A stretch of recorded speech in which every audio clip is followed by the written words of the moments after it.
speculative thing about the military using it.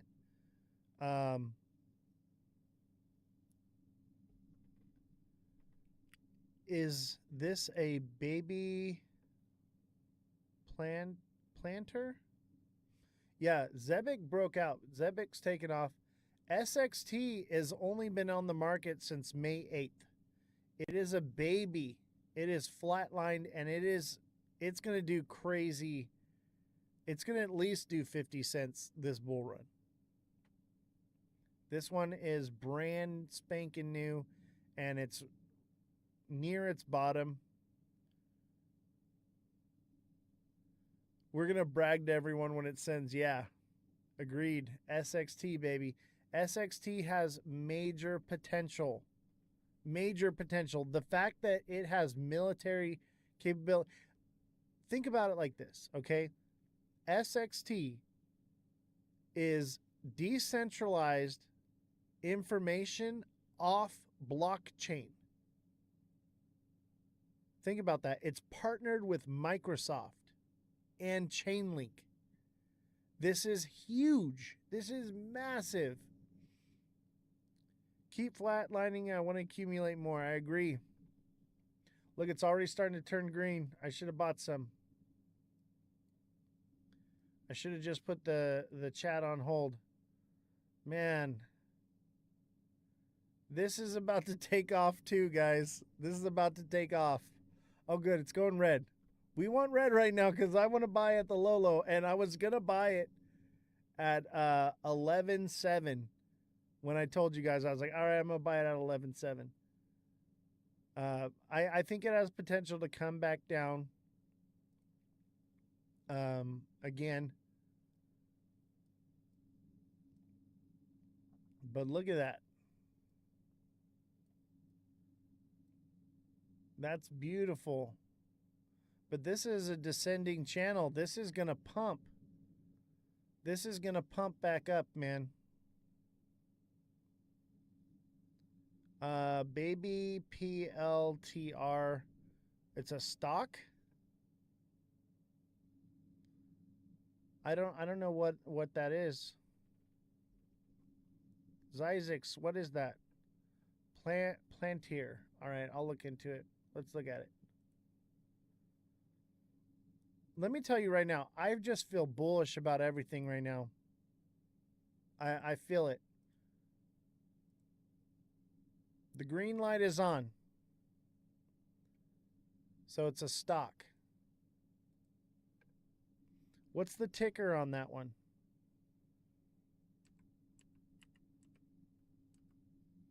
PLTR.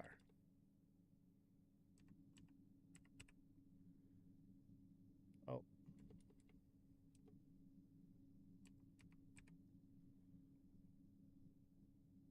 Planter Technologies Incorporated.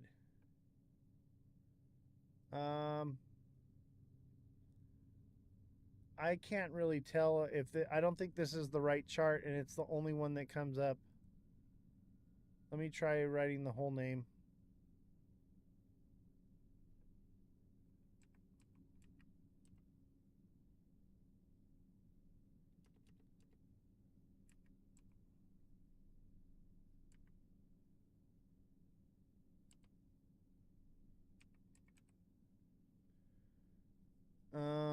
It keeps coming up in crypto. I think TradingView.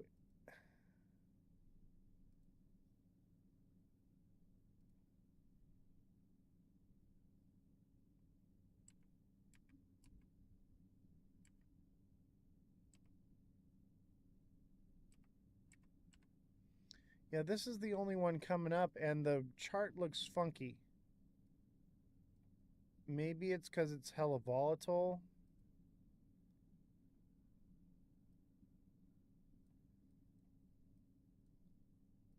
I gotta use like 4x or something for that.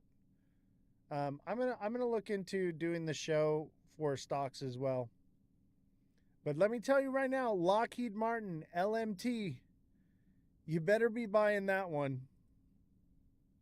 You better be buying LMT. If you're in the stock market too, You better be buying LMT, guys. I cannot stress it. It is still at the bottom. These things are about to go crazy. I think the whole market's about to go crazy. Was this a bull trap? Maybe this is why. No. No, that would be right. I think it's just filling orders, that's all. It's still out. But let me tell you what, if this one doesn't break its all-time high, it'll double top and come down. It'll head and shoulders and it'll come back down to the bottom. It could be losing its hype. Keep that in mind. I don't think so yet, though. I don't think this one's lost its hype yet.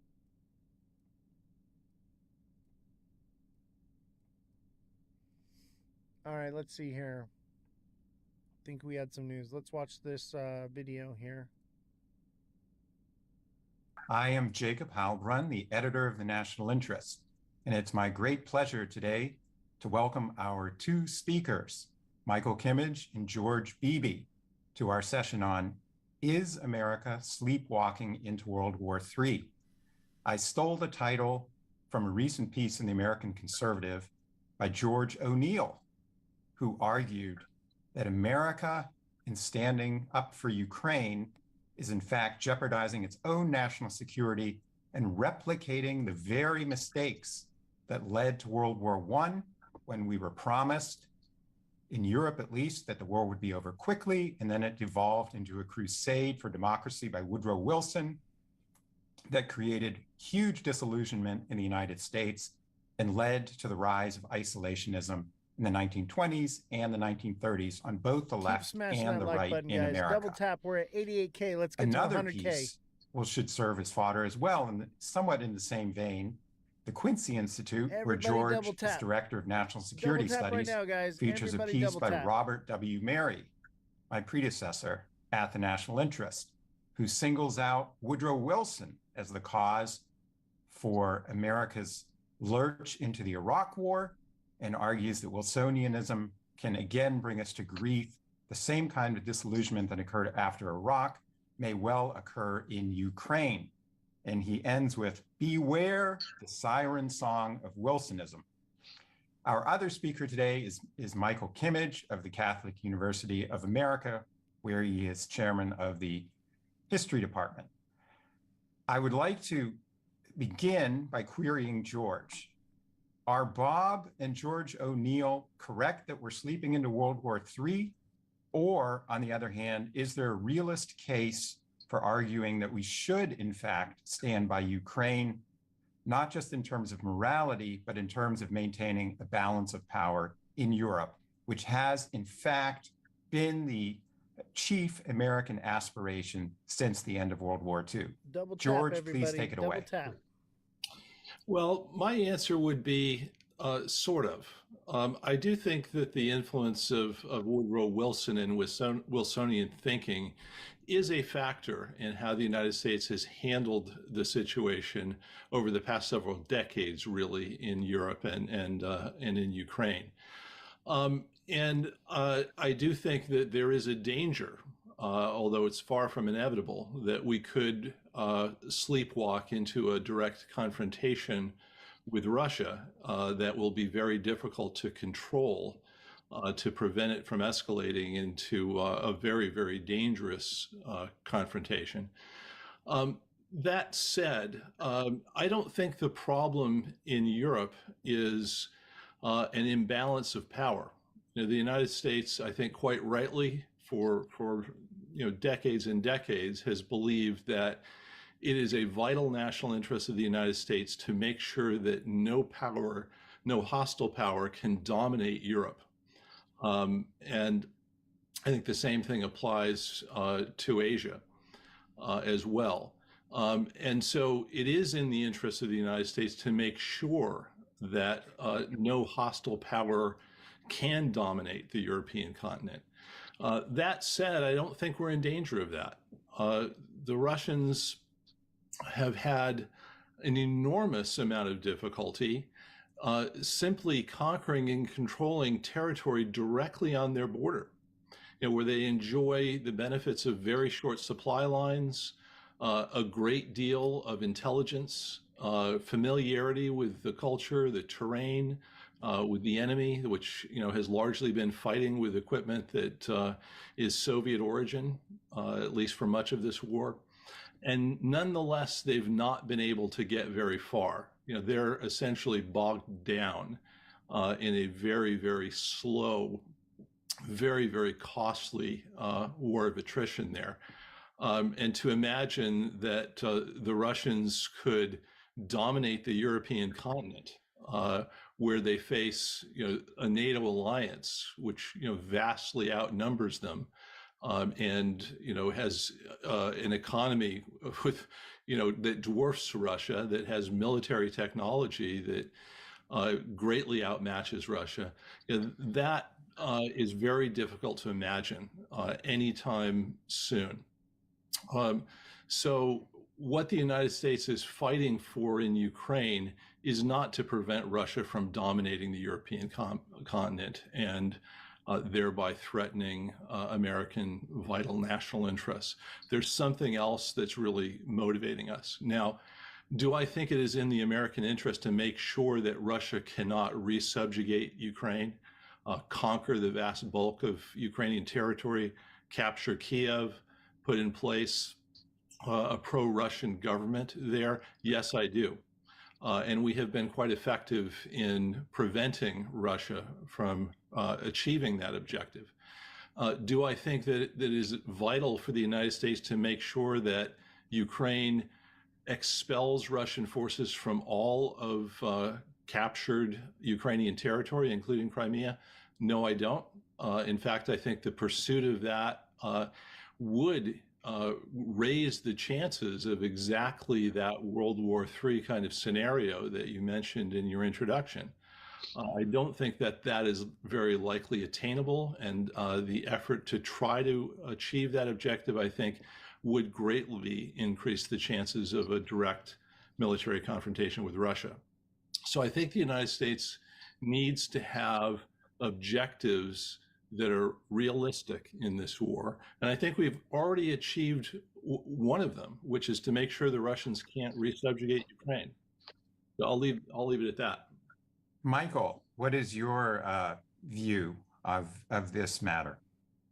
Well, let me start with one of the things that the word sleepwalking evokes in my mind, which is just a small historical data point, but it evokes the great book by Christopher Clark about World War I and the sort of zombie-like way in which the great powers in World War I got into a conflict way beyond what they could imagine, and that proved enormously destructive. And that book was read by Angela Merkel. I think it was 2014. I'm not quite sure what the German translation of it came out. And she actually hosted an event somewhere in Berlin where Christopher Clark was the featured speaker. And one of the conclusions that she drew from that book was that there's no military solution to the dilemma of Ukraine. And when I look back on that, it's sort of a season when everybody is very critical of Angela Merkel, it does make me worry a little bit about the framing and the motif of sleepwalking, and even the framing and the motif of the First World War as a guide to this current conflict. Clearly, it has global dimensions, the current conflict, and there's a lot that's out of our control, and there's a lot, as George has outlined, that's deeply worrisome about the war. And I guess in all of those ways, it sort of brings back the memory of the First World War. But to maybe mount a defense of Biden administration policy in quasi-Wilsonian terms, and Wilsonian is not a very definite adjective, but it does seem to me that one of the things Wilson identified in the wake of the First World War is the importance of nation states throughout Europe maintaining their integrity and sovereignty. And I think that's one of the reasons why the train station in Prague is named after Woodrow Wilson to this day, his sort of defense of that notion. And, I'll just sort of leave what George said about balance of power because I think it's very instructive, but focus on something of a different issue, that from a U.S. policy perspective, the sort of integrity of sovereign and independent European nation states, which has never been perfect, is a very, very important issue and is very, very important agenda. And when you place that against the radicalism of Putin vis-a-vis Ukraine, you have the dilemma that we see. So, we can discuss end games a little bit later on and sort of military tactics and alliance diplomacy and all of that, but the sort of core commitment to the sovereignty and independence of Ukraine, to the extent that it can be, sort of maximized, makes a lot of sense in that respect. And so you can kind of see the Wilsonian framework there having a certain amount of integrity. But I would go very cautiously with the sleepwalking images. They're worth paying attention to, but they can also, in a certain way, if it's about zombies, they can sort of zombify us to a degree as observers of these events. It's also the question whether Clark's thesis was even correct, but that's a whole nother kettle of fish that we're not going to get into. Oh, we are definitely going I have into a question from Paul Starobin, who is a veteran Russia watcher, and he alludes to Xi Jinping's current visit to Moscow and asks, can China play a constructive role in a peaceful settlement? It seems like the Western view that China is simply there to back up Russia is correct. Is it correct or not? George? Well, I think one's answer to this question really depends on one's attitude toward what a settlement ought to look like. Not our first galaxy. There are many in the West that believe that the only viable settlement, the only acceptable settlement, is one in which Russia gains nothing from its invasion of Ukraine. That in fact it must disgorge any territory that it has conquered since February of 2022, and that a settlement that does not provide for that is not acceptable and not viable. And click the claim. And if you're looking at Chinese involvement in this and asking, will China facilitate that kind of settlement? I think the answer is no. It will not, it cannot. The Russians will simply not accept a situation where they must return to February 2022 borders in Ukraine. And there are many that believe that that Russia needs to leave Crimea as well, and all of the Donbass that was not held by Ukraine prior to this invasion. I don't think that's a viable basis for a settlement. I think the only way the Russians would accept something like that would be, a complete military defeat and replacement of Putin by some, more Western-oriented leadership. And I don't think that's at all likely in the foreseeable future. And the only way that's happening is if the other World War question III would be, happens. could China facilitate some kind of compromise settlement in which both Ukraine and Russia made concessions in the interests of finding some sort of modus vivendi? In that regard, I think China could potentially play a constructive role. The Chinese do have considerable leverage over Russia right now. Putin's invasion has so alienated the West that he has no geopolitical alternatives other than turning to China.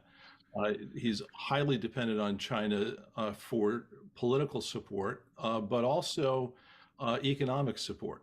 And that means that I don't think Putin is in a position to stiff arm the Chinese altogether. And if they urge that he make some concessions, not withdrawing altogether from Ukraine, I don't think they would ask that, and there's no way he would accept that. But short of that sort of thing, I think the Chinese are in a position to encourage Russian concessions and also to incentivize some Russian concessions. There's a lot that they could do that would make a compromise more appealing for the Russians than it would otherwise be. The Chinese also have some leverage over the Ukrainians, but it's more in negative leverage than it is in positive. I think the Ukrainians realize that China is a variable in this war that could be decisive. If the Chinese were hypothetically to really throw significant military support behind Russia, that could enable the Russians to do things on the battlefield that they're currently not able to do. Right now, the Russians can't win this war. They can maybe gradually take control of the territories that they have annexed but don't yet possess. But there's no way that they can really drive Ukraine into surrendering and give up the capital, et cetera, et cetera. If China were involved in this war, that picture might change. And what that does, I think, is incentivize Ukraine not to reject Chinese involvement in this, at least nominally to play along with the Chinese role in a peace process. And if the Ukrainians were to become convinced over time that the United States is either unwilling or unable to deliver either a victory on the battlefield or to bring Russia around to some sort of compromise settlement, then I think the Ukrainians might look at Chinese involvement in a little bit different light. So I wouldn't rule out that the Chinese, can in fact carve out a role as peacemaker. Not that there's any imminent probability of a deal, but I think the Chinese have a pretty decent chance of carving out a role in a process that's going to take a long time. And it's not at all out of the question that they might be able to orchestrate some sort of compromise settlement in time. We'll have to see. Michael, do you think that Putin is receptive to any kind of settlement and that the Chinese would be able to facilitate it? Well, let me add one point to the points that George made, which is that China is going to play an enormous role in the reconstruction of Ukraine, just by virtue of the resources it has and by virtue of the regional interests it has. We sometimes in the West speak of a sort of Marshall Plan as if it's still the 1940s and we're the only game in town, but we're not. And that's an important factor above and beyond how the war ends and whether there's a negotiated settlement, and that would be worth sort of factoring into our diplomatic thinking in the present tense. But I think in terms of a negotiated settlement, we're very, very, very far from that at the present moment. The annexation of the 4 oblasts in the southern part of Ukraine that Russia pursued. All right, I'm going to stop this video. Basically, the sentiment to get from this video got a little bit boring there. I didn't watch the whole thing before. It is interesting. So if you want to check out this video and watch the rest of it, that's going to be at cftni.org. Okay? And it's going to be a Center for National Interest, okay? And it's going to say, is America sleepwalking into World War III? I'm going to finish watching this, but I believe, when was the date on this one? This is I think it's an older video, but the reason I pulled this up is this is the sentiment of what people were thinking, and all of their points that they were saying are happening, and they continue. And so I do think we are sleepwalking into a World War III scenario. I think we're already in it. The tariffs is the first step, I think. Obviously, the Russia-Ukraine war, the Pakistan-India war, the Israel and Palestine war, it's all part of it. We're literally at odds with Mexico and Canada right now. What's happening with the tariffs right now is lines are being drawn in the sand. Tariffs are to build up our military. I agree. We cannot go to war right now. We do not have the oil reserves. Do you guys remember under the Biden administration, Biden kept putting out our oil reserves and it didn't change the price of gas. It didn't lower it. It didn't keep it from going higher, but we kept putting it out. And literally the amounts we were putting out millions of barrels, okay, every single day. And it wasn't even, we're talking about enough fuel to, each time they tapped into the reserve, it was only enough fuel to power the United States for gasoline purposes for like a day. It wasn't even like a week. It's like one day every time they would do this. So we've completely depleted our strategic reserves for oil. That's why they're like, drill, baby, drill. That's why they're trying to change the Gulf of Mexico to the Gulf of America so that they can drill offshore. Because if we go to war, we have like, our Navy and our Air Force is why we have a strong military. And we don't have the fuel to put in the planes. We don't have the fuel to put in the aircraft carriers. We don't have the fuel to put in the boats. So that is a big problem. And us going into World War III right now is not looking good for us. Why do you think we're making deals with Syria and Saudi Arabia and all this stuff is going on? It's about oil, man. We have to get a deal on some oil, and we got to do it now. Because if we do go into a hot war, we're cooked right now. And hopefully it doesn't come to that, but I think we're sleepwalking into it. It's happening. Every single thing that keeps happening is getting us there. All right, we are at 95K likes. This is awesome.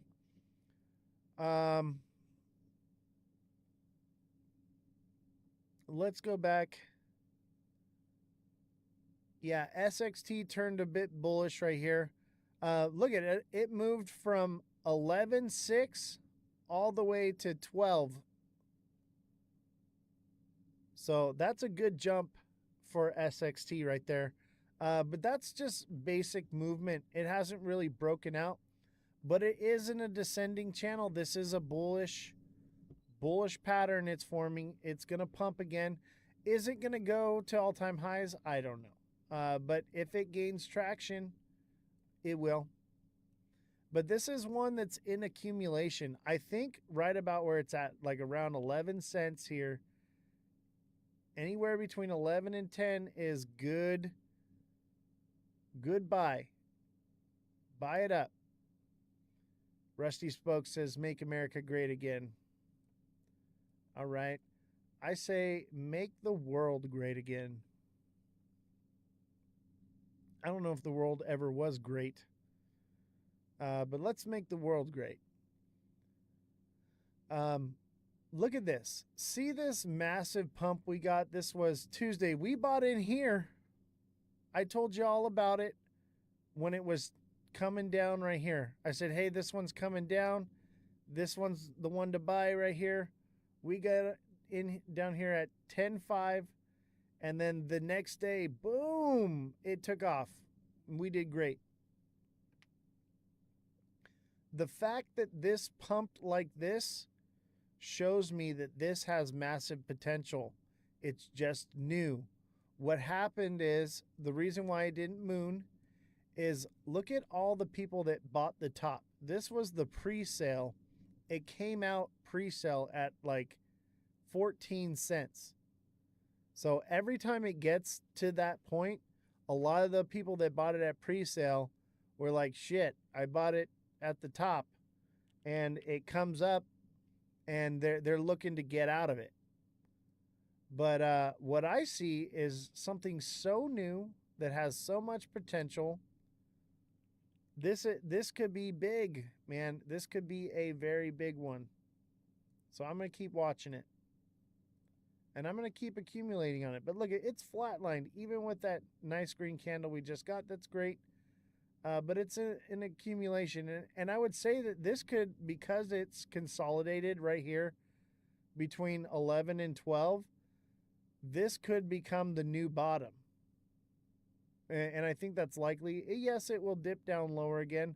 But yeah, I would say around 11 to 10 cents is going to be where you're going to want to make sure you're definitely buying. But it may not go down that low again. The new bottom could be at 11.5. Big Baller says, I hope we see peace in my lifetime. I don't know if that's going to happen, but I hope so too. But look at this thing. It's flatlined. If you were to look at this one like ZBCN is, you go into the 1 day,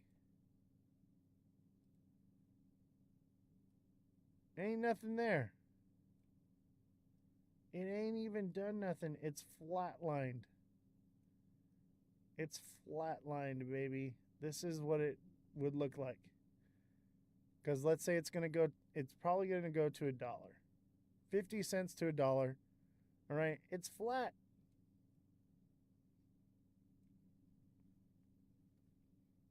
All right, what else were we talking about? Zebik. Yeah, let's look at Zebik. Zebik got hit hard, man. Let me tell you what happened right now is a lot of people bought the top on Zebik. They FOMO'd in up here. It dropped down and it's coming up and they're like, I better just get out of this thing.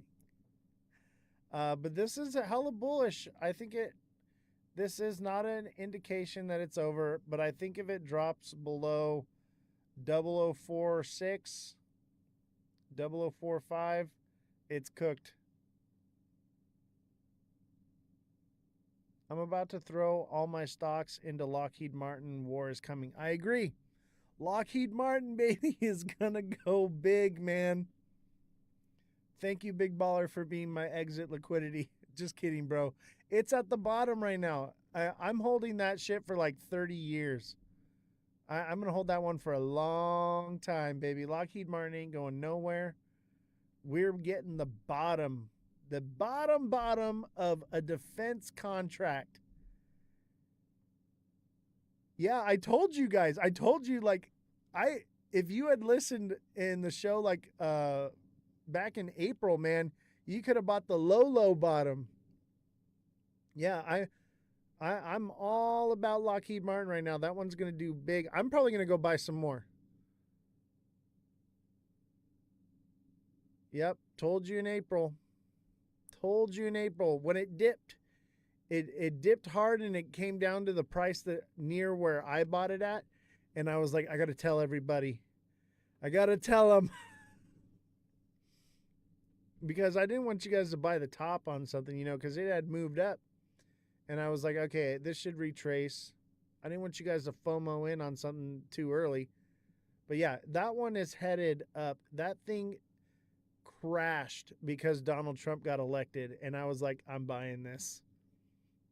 One thing's for certain is there will always be Lockheed Martin with defense contracts. Let me tell you this. Even if we don't go to war, we're still building the Golden Dome. They're still upgrading all their systems. And they're still going to use missiles for like tests and all kinds of stuff. Like they're going to need it, man.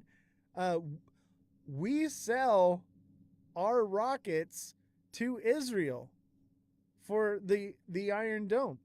So Lockheed Martin's going to make the missiles for Israel. Like, there ain't going to be no peace over there anytime soon. Like, come on, man. You got at least 5 years before anything real happens. Like, and by then it's going to be huge. So, yeah, that's one to check out for sure. What time is it? Oh, it's almost time. All right, guys, smash that like button. We're at 97K. Let's get to 100K. Let's get to 100K. Start double tapping. Still cutting Medicare and food for children. Yeah. I know. We can afford bombs, but we can't afford healthcare. We can't afford education.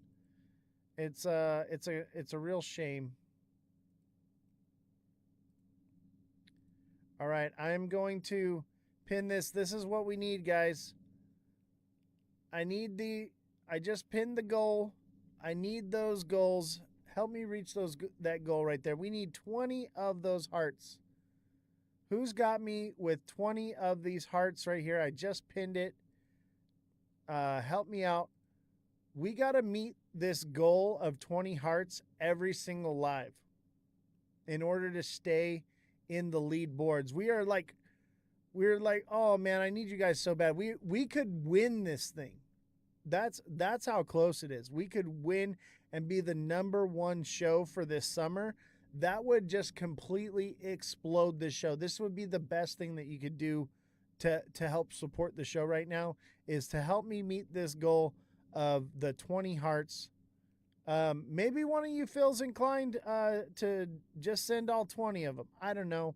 That would be a little bit of change, like $40, you know, but help with that. And don't forget, if you want to send a donation and you don't know where to send it to, send me a direct message and I'll send you the Cash App and Venmo and PayPal. But remember, 50% of all donations today go to the saveawarrior.org. For Memorial Day, we are supporting our veterans and first responders. So please send in a donation today, and let's raise some money for this fund. We raised $75 last time. $75. Let's do that again. Let's surpass that goal. Let's meet new highs. So if you want to know that information, where to send it, if you haven't seen it yet or already don't know, haven't sent a donation yet, send me a direct message. Say, hey, I want to send a donation. I'll send you the information so you can get that. But after midnight, it cuts off. TikTok seller with the hearts. Thank you very much. We got one. We gotta meet this goal here. Help me out, guys. Let's put on a little bit of music for this.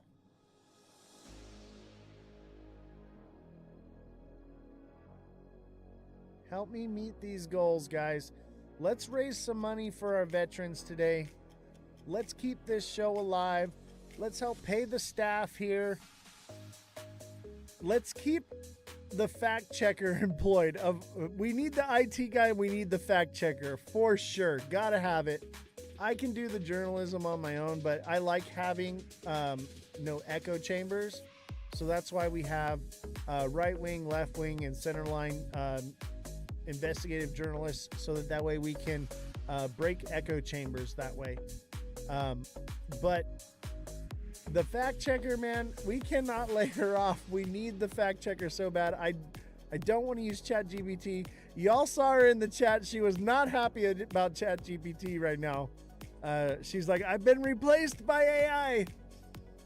And I think the AI is subpar. Having a real human looking up these things and fact checking them in real time is vital to what this show is. Because that's what we're here to do, is to fact check. We're truth seekers. We're looking for the truth here. And remember, guys, if you can't give, no problem. Just start hitting the like button. Don't make TikTok Seller do it all by himself. Thank you so much, TikTok Seller, for all your help. And remember, if you need any products off the TikTok shop, make sure you reach out to TikTok Seller 444. Send him a follow, send him a message, and tell him what products you're looking for. And he's going to be able to get you a better discount than anything you're going to find on TikTok shop. So I know y'all are buying stuff on TikTok shop. Make sure you get it through him. You're going to support a young kid, 18 years old, grinding and hustling every single day and day trading at the same time. And you're going to get an amazing discount. So it's a win-win for everybody. Don't forget to do that. And don't forget, Big Baller has got Beer Gator. Don't miss out on getting your Beer Gator. You can put it into Google, Beer Gator. That's an awesome product. I would be happy to promote that product. I think it's really cool. It's a lot of fun. And I'm thinking commercial, bro. I'm thinking we need to make a Beer Gator commercial. As you know, I'm an audio video engineer. I'm a videographer. I have all the equipment, man. We need to film a commercial. We need to do something, and we can play it on here. I'll post it on my site. We can make an official Beer Gator TikTok. I'm down. I'm really excited about Beer Gator, man. You got me hyped. You got me hyped for sure. So I'm excited about it. Make sure you guys check that out. Beer Gator coming soon. I want one. I'll tell you what right now. I want one. Even if you don't drink beer, like you can put soda in it and stuff. That's awesome. Juice. Oh, so cool. I love that product. And I was wondering like how it worked, and then now that I've seen it and it's like CO2 charged with the little dude, that is just phenomenal. Kudos to you. You are one smart cookie, man. All right, guys, we got to meet this hearts here. We got to get these hearts coming in. I really need to meet this goal. We've got 2 out of 20. I really need to meet 20 of these every single live. I know it's a lot to ask, but we got to do it. Big Baller, I saw you just came in. We gave you a shout out for Beer Gator. Is there anything you want to tell us about Beer Gator or where we can reach out to get it? Appreciate you, brother. I'm all in, buddy. I'm about it. Zyzix with the hearts. Thank you very much.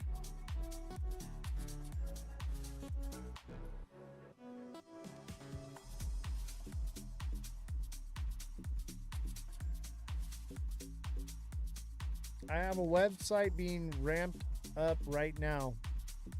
Even 100K, even on a slow day. I know, right? Look at Natix, might be a good one. Got you, buddy. And don't forget, if you're new here, don't forget to subscribe to the channel. Become a subscriber. Help support the show.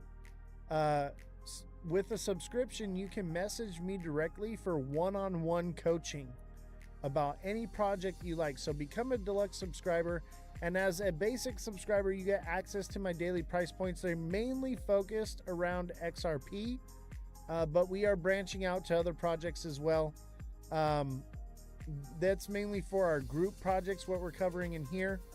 But if you want individual technical analysis on demand, coaching on how to do your trades, whatever, I'm not going to tell you exactly what to do, but I can coach you in the right direction. I cannot say buy in at this point, get out at that point. I can't do that.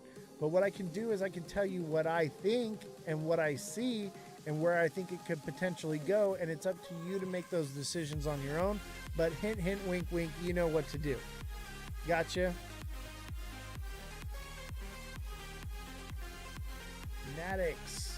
Natix Network. I'm headed to China and I'll keep you all updated on the Beer Gator channel. We are a family. And I'm excited to be a part of that family, man. Ooh, this one looks like it's mooned, bro. This one looks like it's mooned. Natix, let's go into the 1 hour. So this looks like everything else. This is an ascending, broadening. I'd say it's more just an ascending channel. This is bearish. It could break out. I think it might got one more in the tank, one more pump out of it, possibly, or it breaks down from here. But it also just depends on the moon cheese, man. But this one, I think it's got a potential to come up to 0016. Or if it continues to hug this bottom line going up, it could potentially fall down and it would come to 0013 just for starters, and it could consolidate at that zone and then head and shoulders and come down to the low price of 0011.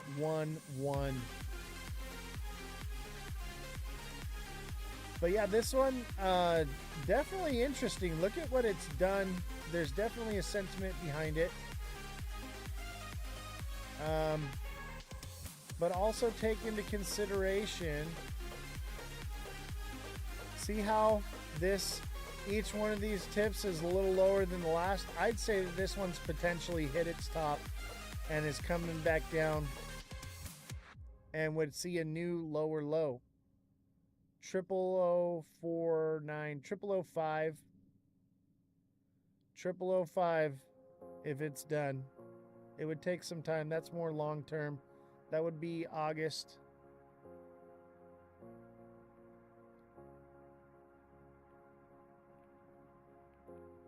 It says correlates to the Tesla stock. Interesting. This one's a bit volatile too.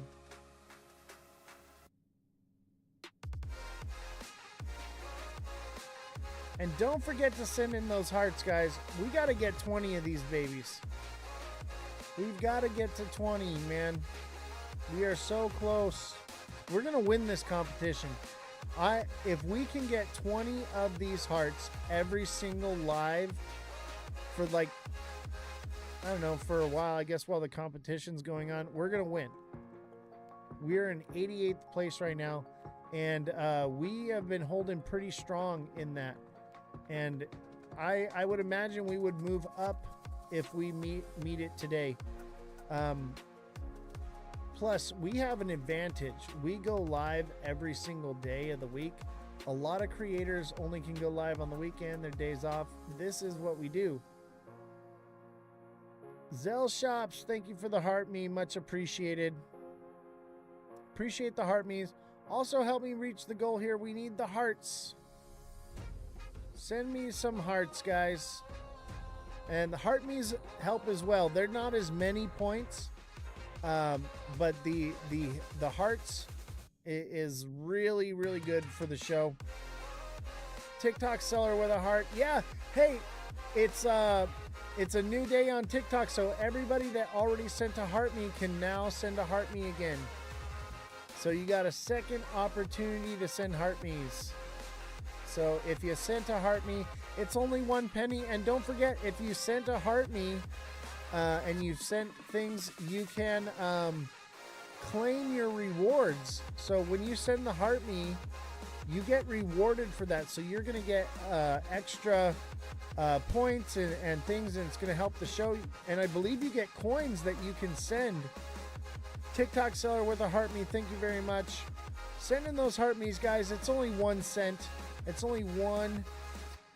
TikTok seller with a popular vote ×4. Thank you very much. Much appreciated, buddy. I appreciate you very much, young man. So yeah, send in those heart me's, baby. You know what? I don't think we're gonna meet this goal. So I'm gonna pin the heart me because we are in a new time.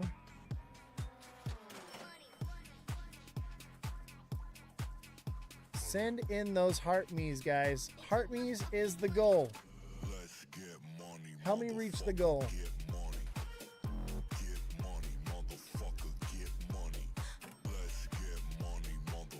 I'm feeling bullish though, guys.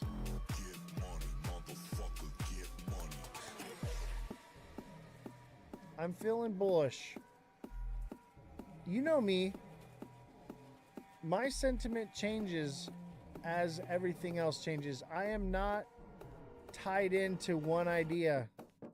I'm looking for the truth, and I think SXT, baby.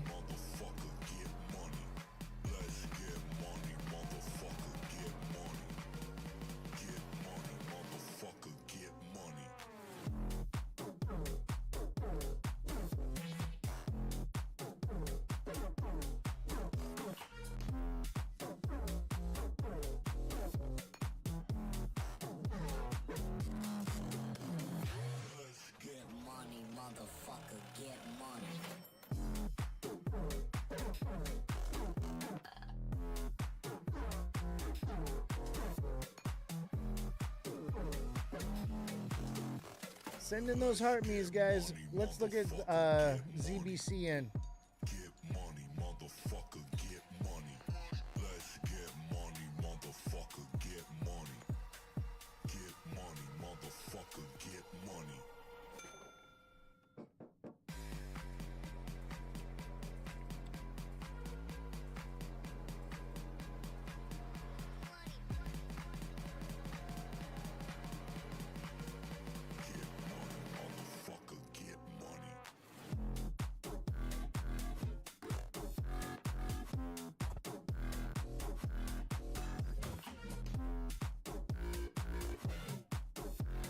We got to 100K likes, guys. Awesome. Thank you so much for all your likes and your gifts today. And don't forget, if you want to send a donation, 50% of all donations today will go to saveawarrior.org. Let's give to our veterans and first responders and thank them for their service. So if you need that information, the Cash App and Venmo, just reach out to me, send me a direct message, and I'll tell you where to send it to.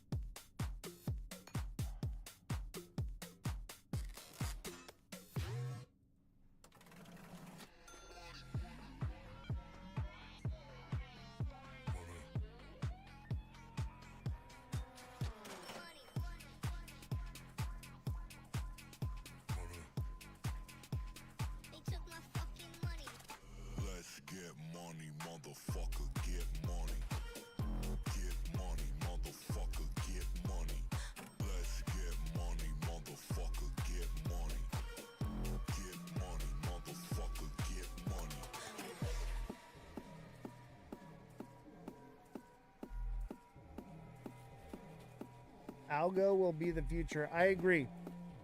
I think Algo is going to be everything. Oh, and don't forget, we've got merch.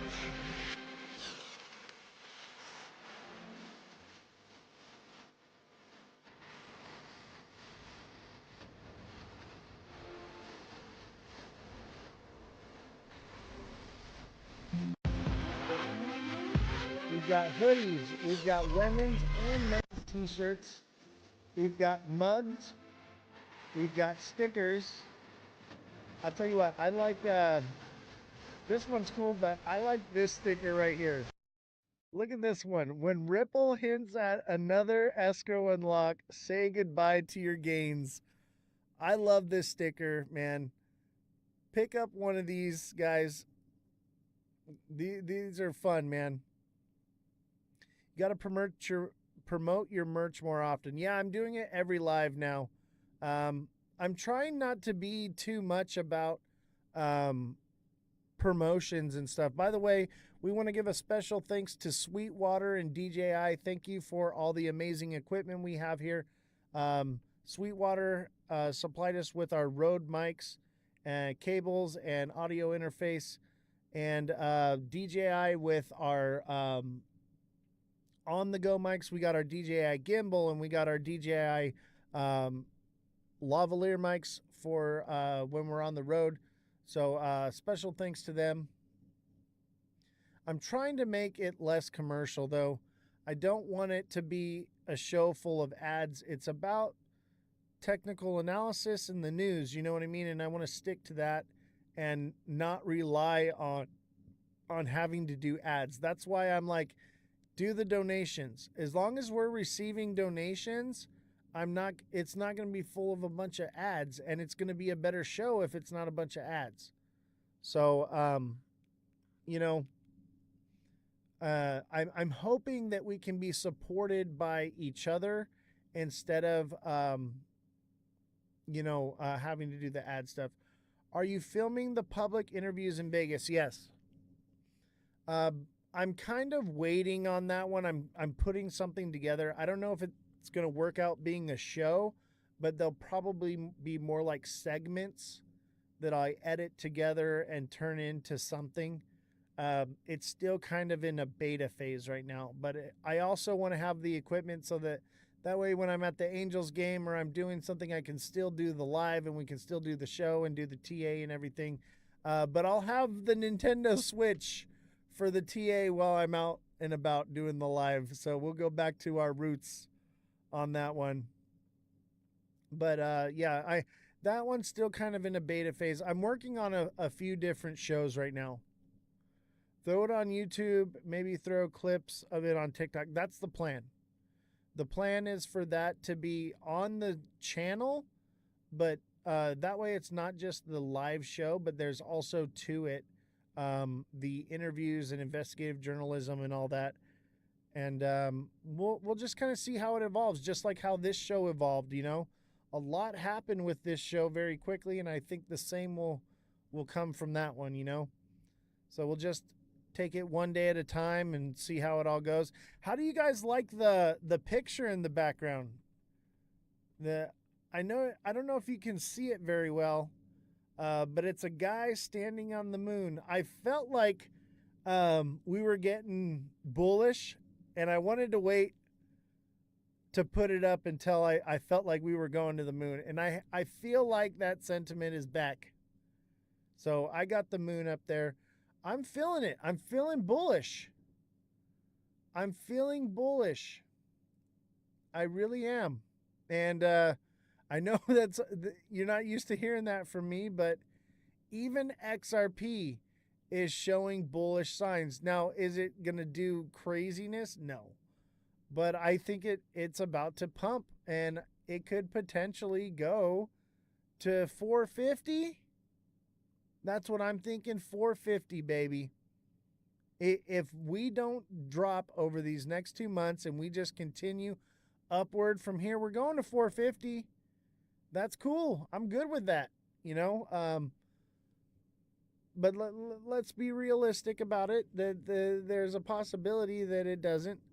But I think the moon cheese will keep it going up. But I think in real world use case on a global scale, between $1 and $2 is where it's going to be valued at. And I think that's kind of why every time the news comes out, they put out a certain kind of news to keep the market pumped up above $2.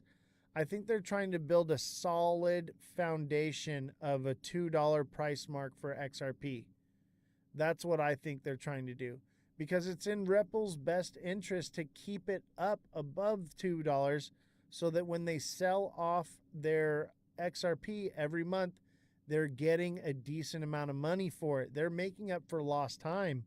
You know, they went years without getting any pumps because they're behind.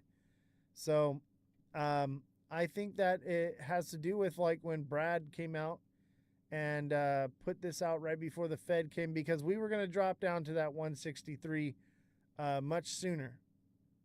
Much sooner. And they've been keeping the price propped up. Keeping it propped up. But we shall see. I think that this could very well be the bear trap. I think this could be the bear trap. And we would continue. Let's see here. Let's mark it out. We would continue up. It's going to make me do this. You know what? No, it's not. I'm not ready to take the ghost away. Brad had to make up news because Trump didn't. Exactly. That's why they're trying to acquire Circle right now when it's not even for sale, and they're stuck in a contract with Coinbase where they can't sell it.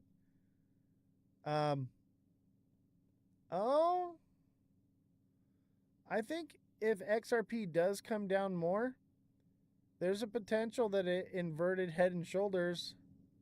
I know it seems like that's all it ever wants to do.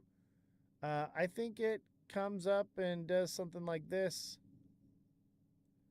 And that would be $2.80 to $3. I think probably closer to $3. And then flag from here. All-time high. Flag from there. Consolidate maybe. Boom. I can see that happening. But is it going to $11? No.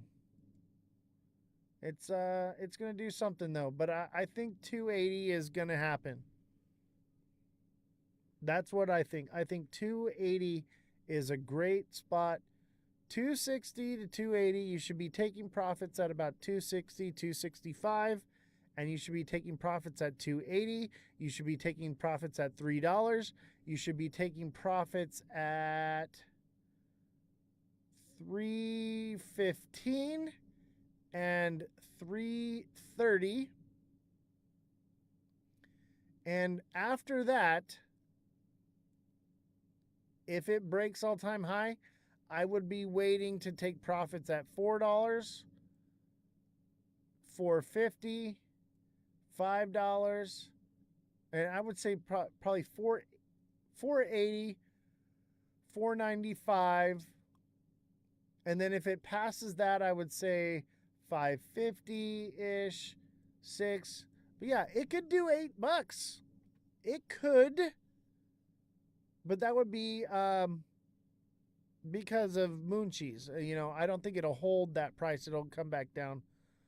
Flags to elevate, that's my Wyckoff says. Yeah. So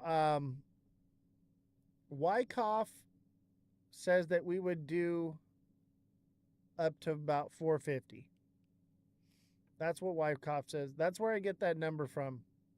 By the way, I know I don't use Wyckoff, but I do use Wyckoff when we're going into uncharted territory. I will consider it so that way I get an idea of where that high is going to be at. And, we're not just spitballing, throwing things at the wall.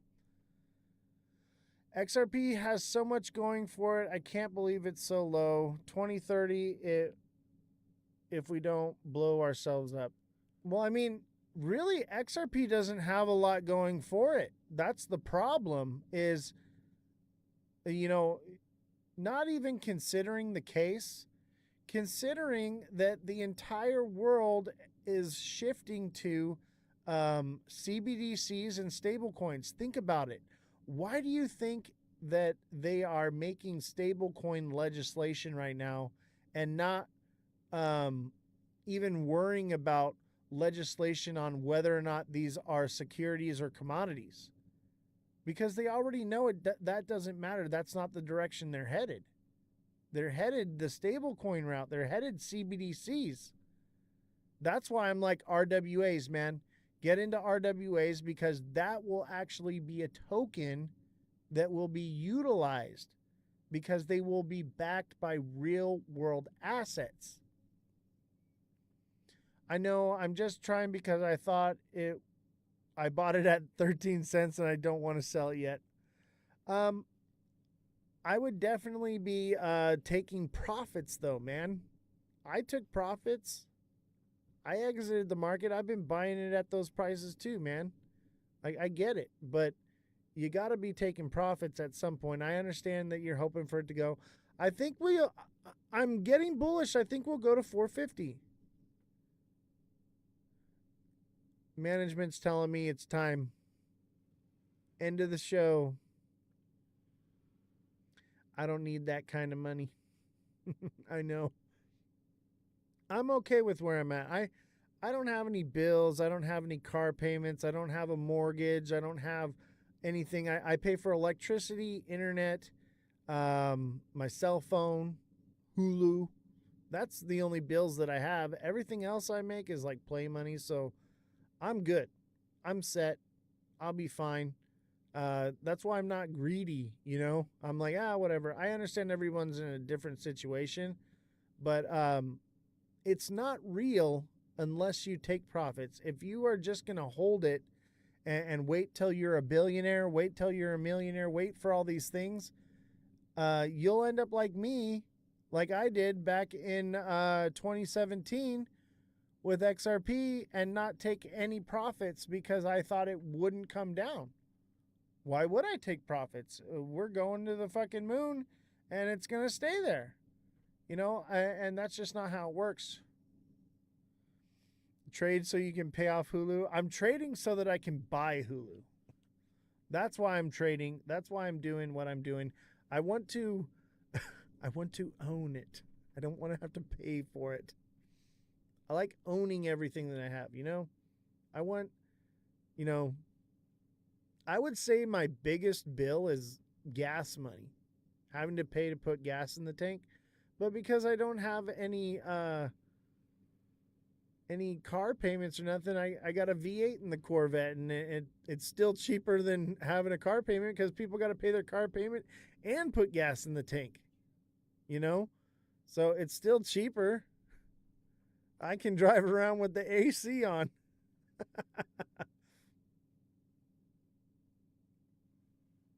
All right, everybody. Thank you, fam. Have a good night.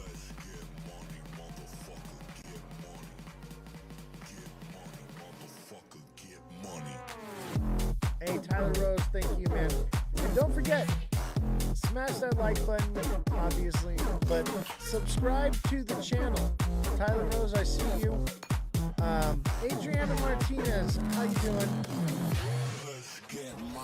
Become subscribers, okay?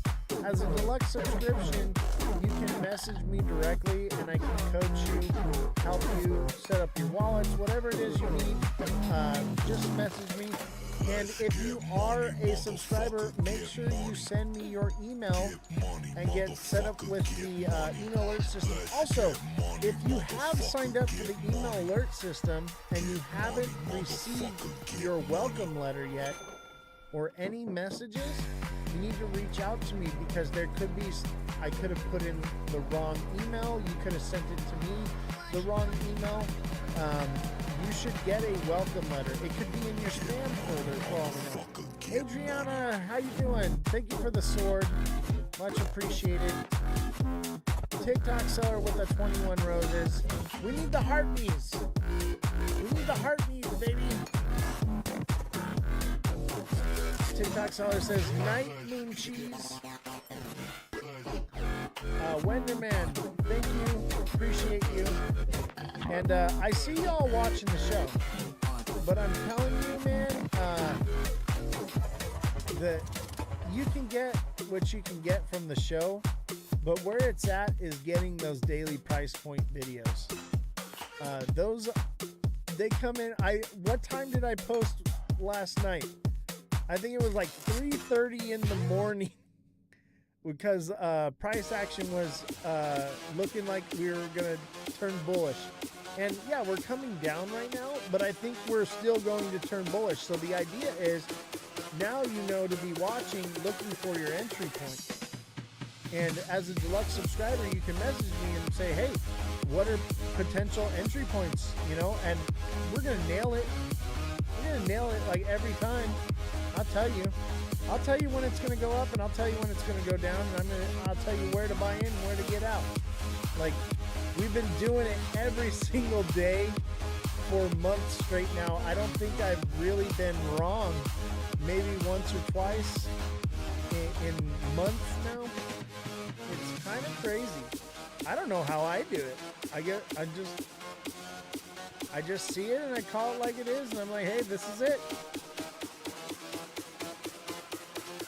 I'll tell you though, I'm feeling bullish. I think we could potentially see another red candle. Okay? But also be cautious at the same time. Because the selling may go away and the tariff thing, okay? It does not mean that it hasn't happened yet. What's up, George Orwell? I didn't realize you have a show.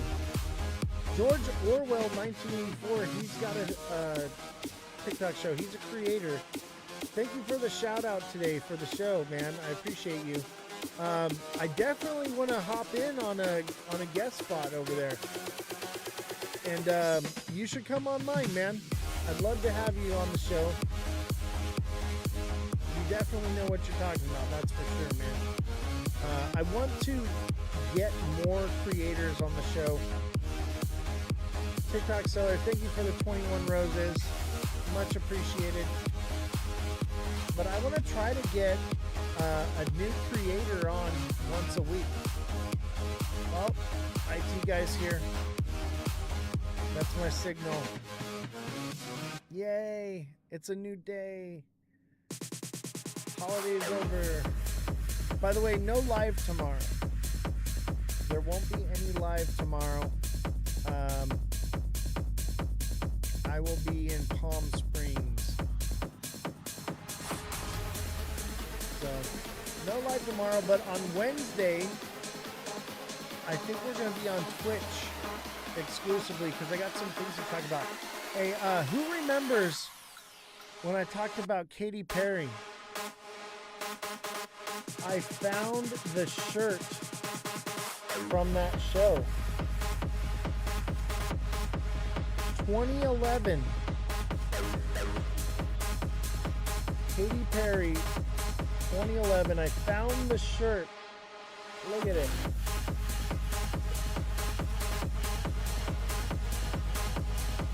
Just so you know, I'm not blowing smoke. I'll save that one. We'll go into that story some more. I kind of want to cover more of that next month, and we're almost there. But we're going to be focusing on those issues because we are going to be donating to the Tim Ballard Foundation next month. But don't forget, your donations that you send to the Cash App, Venmo, go to help the Save a Warrior Foundation. So any donations you send today to the Cash App, Venmo, or PayPal, those donations will go to help the Save a Warrior Foundation. 50% of those. We raised $75 last month for the Save a Warrior Foundation. We're doing it again because of Veterans Day. We love our veterans. We love our first responders. So we're doing it again this month, but next month we will be doing the Tim Ballard Foundation. I don't know what it exactly is. I gotta have the team look into it and find out where it's going. But if you don't believe me, you can go onto the page and I post the receipt. You know, when I send that stuff to those foundations, I post it there so that you know that your donations are going where I'm saying. I'm not just putting it in my pocket. I'm not that kind of person.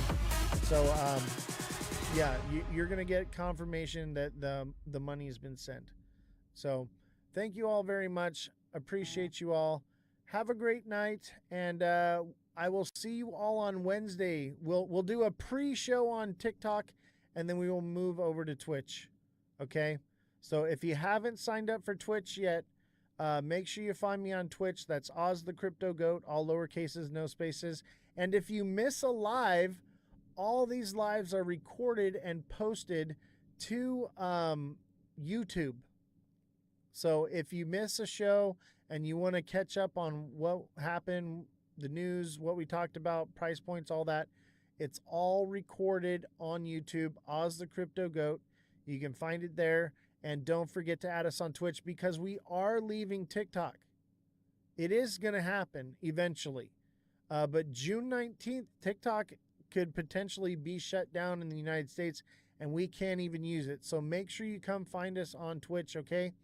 I believe the remainder, I think Wednesday or Thursday, we're going to do a Twitch exclusive because I got some things that we got to talk about that we can't say here on TikTok. So I'll see you all then. And don't forget, we have merchandise. Where's it at? Where's the merchandise? Here it is. So we have hoodies. We have women's t-shirts. We have men's t-shirts. We have mugs. We have stickers. 3 different kinds of stickers. I like this sticker the best. Adriana, thank you for the greeting hearts. Much appreciated. Thank you so much. This is my favorite sticker. It says, when Ripple hints at another escrow unlock, say goodbye to your gains. Boom. With Brad Garlinghouse pushing the sell button. I like this one.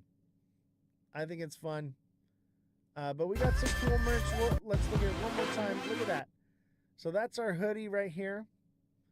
With the Ozthecryptogoat logo with the Ledger Lounge. As you all know, this show's name is the Ledger Lounge, and I am Ozthecryptogoat. Okay? But you'll find the show by searching Ozthecryptogoat. I think I'm going to make a second profile, though, that is just the Ledger Lounge for just in case we have to move this channel gets shut down. We are on the brink of getting shut down. All right, everyone, have a good night. I will see you all on Wednesday. Take care.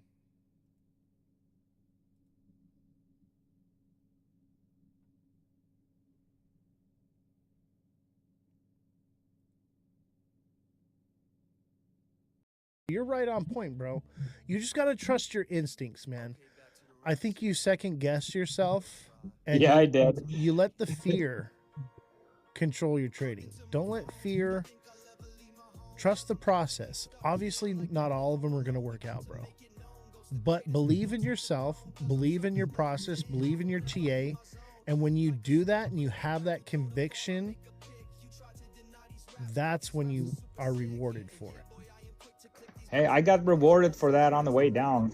I got a. Oh, I know, bro. I got a 42% on the way down. And I've seen you in the Discord. We have hashtag wins, right? Where people are posting our wins. G-Rod every day with these massive wins, like anywhere from like 50% to like 290% wins, bro. You're killing it, man. And you're doing all those in the high time frames, right? So like 1 and 5 minute charts. I do it all on the 1 minute charts. Yeah, so you're making those kinds of gains in a matter of what, like an hour or less? Yeah. Yeah, that's magnificent, bro. You're killing it. Usually, I mean, the longest I've been in one was the other night. I was in it for, I think, 4 hours. Look at this, what I see right here too. So let's look even more macro. Here's our channel, right? We're respecting this line, this trend up, and we're respecting this trend.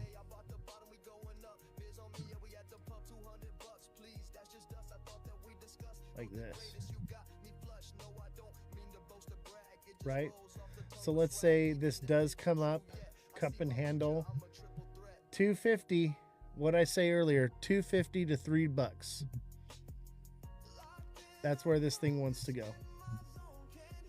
And look it does that. Like it goes like here, and then it goes higher. So it got here, now it's gonna go higher. See the pattern? Look, I'm hoping for that higher one. I'm hoping for that higher one and not instead of a possible triple top. I don't know. Look it. This is what you're seeing right here is bots. Okay, look at, you see this cup and handle right here that played out? Yep. Okay, you're seeing another one right next to it, cup and handle play out. That's bots trading. This thing's going to 250, bro. Easy. It's literally just copy and pasting what just happened here is about to happen right here. And that's, you see a lot of that on the low time frames because it's bots running an AI algorithm, right? So the bots are actually creating its own, whatever. And then the bot is also zoomed out even more on the 30 minutes. Oz, I look at, I got a question when you get back to that 5 minute one. Look at, here's your more macro, right? We're going to come up here, boom, double top, and come back down. So you're going to be able to short this thing to 159, 160 once it hits that 150 mark. That's what I would see. Now it could potentially shoot up higher first and then go, but we have an ascending wedge right here, right? So this would be more than likely what plays out right here on the 30-minute time frame. So sometime today or tomorrow, this thing will come back down to right here. So you see where the fair value gap is right here. We have the candle support right here. Boom, 161. And I would just set my sell order at like 163. At 163.5 and just make sure it fills. You know what I mean? Don't be greedy. You're going to catch all that, bro. Yeah. Make sure it fills. More than likely, that's what we're going to see right there. You know what? I'm going to save this. And I'm going to show you. Tomorrow, we're going to pull this up, and it's going to literally match this. Like, it's going to follow it to the T, bro. I better be up the whole time then.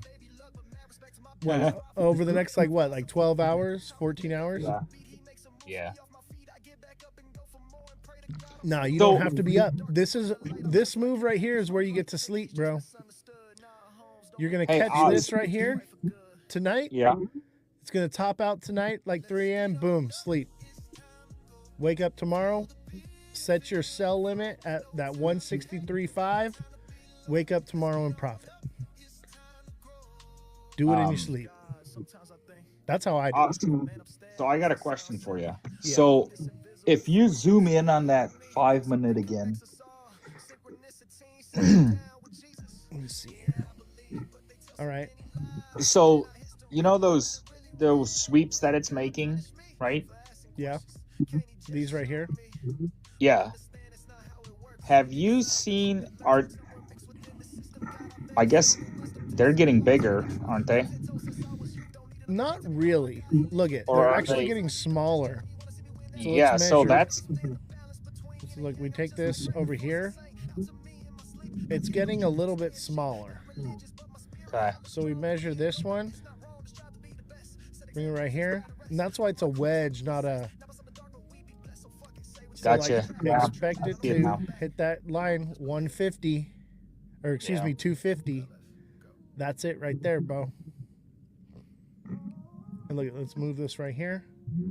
That's the distance from this resistance zone to the top. It's almost a perfect measurement. See that? Yeah.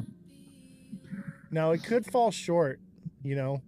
I would be taking profits at 245.5. 245, somewhere around there, right? That would be my first zone of taking profit. If I get back up to 2, I mean, with my leverage, I mean, I only need to get to, if I get to 235, I'm up 150%. So it don't matter. I think you're going to do more than that, bro. I think you're going to see 245 minimum. So you're going to make a nice long here. And then you're going to get a nice short. And it might do another one. It could potentially come down here like this. And then do another one. And then come down. So you might get 2 moves in here before it breaks down. And it is a smaller time frame. But it'll either break right here at 234. Once it hits 234 on the downside, you want to be watching for confirmation of a turn to the upside, or if it's going to head and shoulders, stop at 241, 240, and then come back down and have a reversal. Because if this stops right here, now you have a pattern confirmation of a break through that ascending channel, ascending wedge, right? And then so possible it doesn't move. Possible double top at 240 then. Exactly, because it doesn't have to be exactly at the peak, right? It can touch lower here, and that's confirmation of a double top, right? If it starts reversing from there, that's like, okay, we have a double top, and it'll do, you know, whatever it does. I'm gonna leave this line though, because I have a feeling it's gonna respect this. So yeah, just keep an eye on it, and like I said, watch the candles, look for candle confirmation, right? Look for that tweezer bottom, tweezer top in the candles. You're gonna see those a lot.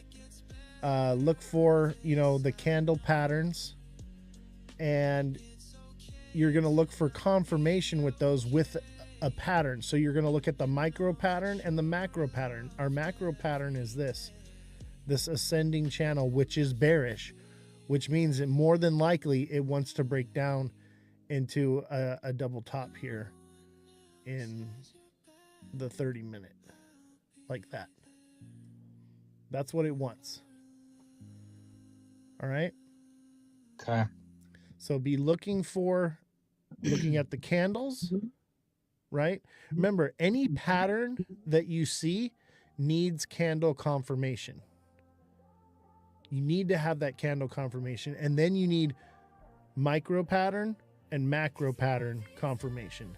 And then at that point, it's plug and play. It's pretty much, it's going to happen. Obviously, because crypto is manipulated, because it's such a low market cap and low liquidity supply, that can change, but 9 times out of 10, if you have all those signals line up, you're going to do all right. You're not going to catch every single one is going to be perfect, but 80-90%, you're going to be right on point. And that's all we need, right, to be profitable is 80-90%.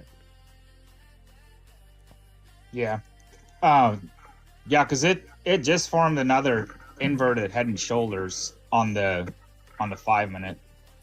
Let's look at it. Remember that 5 minute is a lot of noise, bro. Yeah, I'd say that's more of a tombstone than an inverted head and shoulders, which is still to the ups. So if I just look at it from a half hour earlier, or like maybe an hour earlier, like this right here, it's going to copy and paste this whole move from here to here. It's probably going to copy and paste that up here, just a little bit smaller, you know, less of a dramatic move. Yeah. More than likely. Okay. But look at this cup and handle. And you see how this cup and handle, look how far down it went. You would have thought, oh, that handle is no good, right? And look, it even had this little bull flag it made right here, right? You would look at this and say, oh, this is invalidated. If it had dropped any lower than this, it would have been invalidated. And really, it would have been like down here. If it would have dropped below 218, it would have been invalidated. But that's because of the time frame we're looking at. We zoom out to the 30 minute with less noise. That looks like a solid cup and handle. Solid cup and handle. Textbook. Gotcha. And so your handle could come down all the way to the bottom, touch 50%, the inside. 50%. Huh? All right. So look at from here to here. That's about the most you want to see. So that's about 50%. You know, that's the middle of the cup right here, right? That's about right. And that's even actually lower, right? See how where the candles are right here, the wicks, here to here. That's a perfect move. Okay, That's so textbook.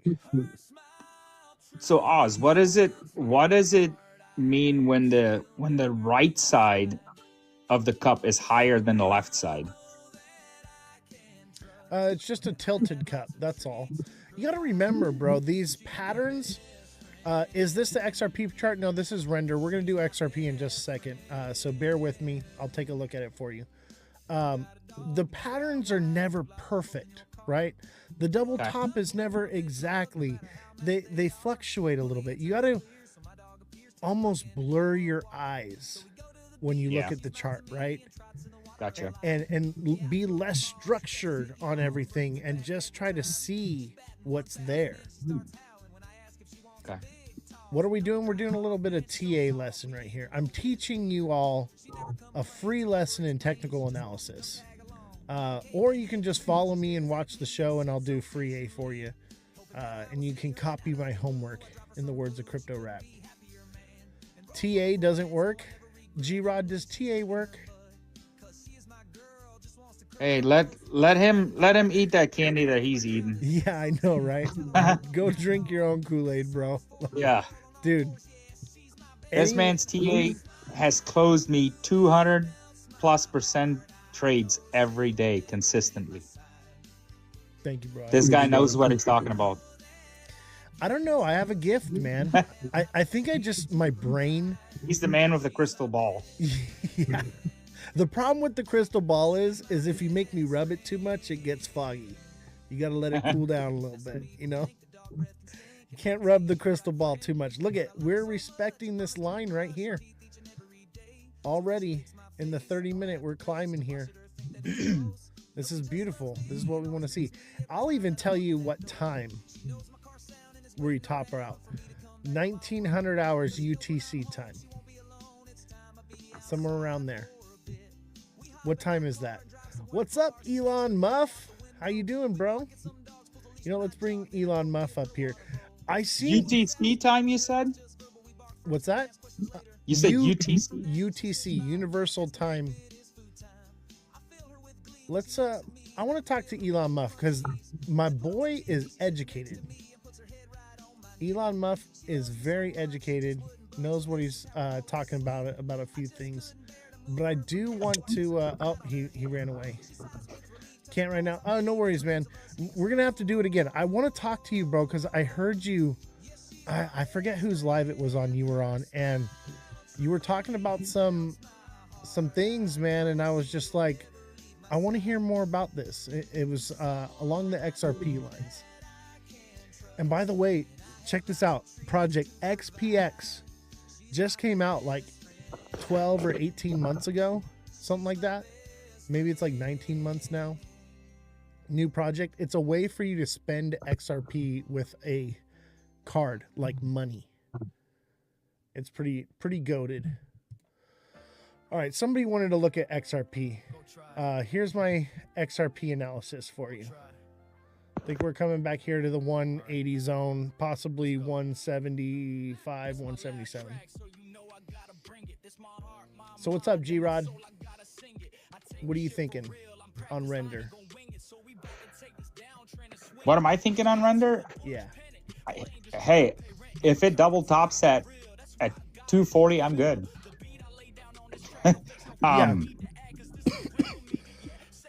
Honestly, I don't even think 240. Let me see, it was like the 1 hour. It's gonna go higher than 240.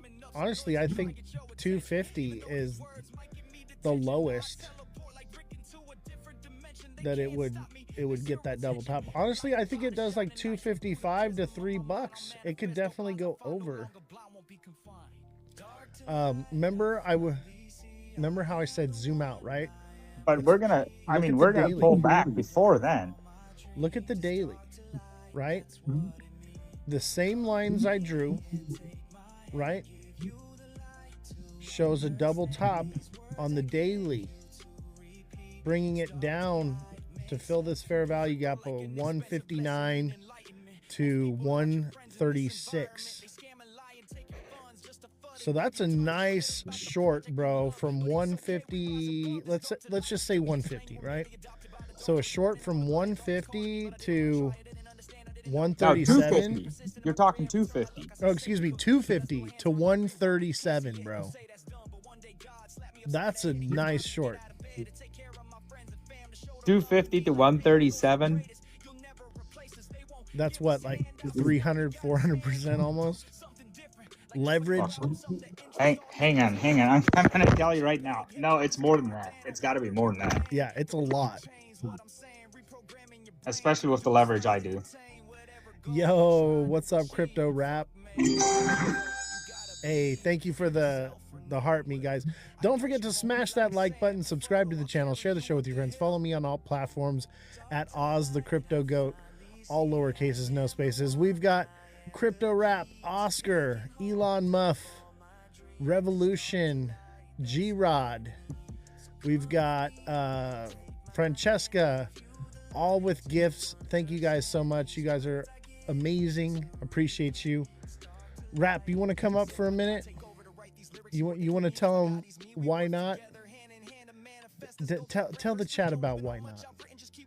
If you got a second. If not, I get it, bro. Like, no worries, bro. You're always welcome up on the panel.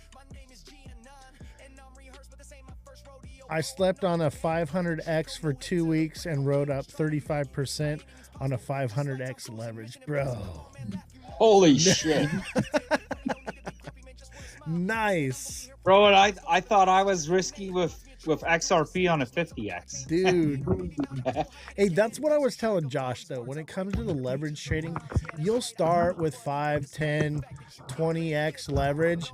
Before you know it, like, you're in 500X, 1,000X.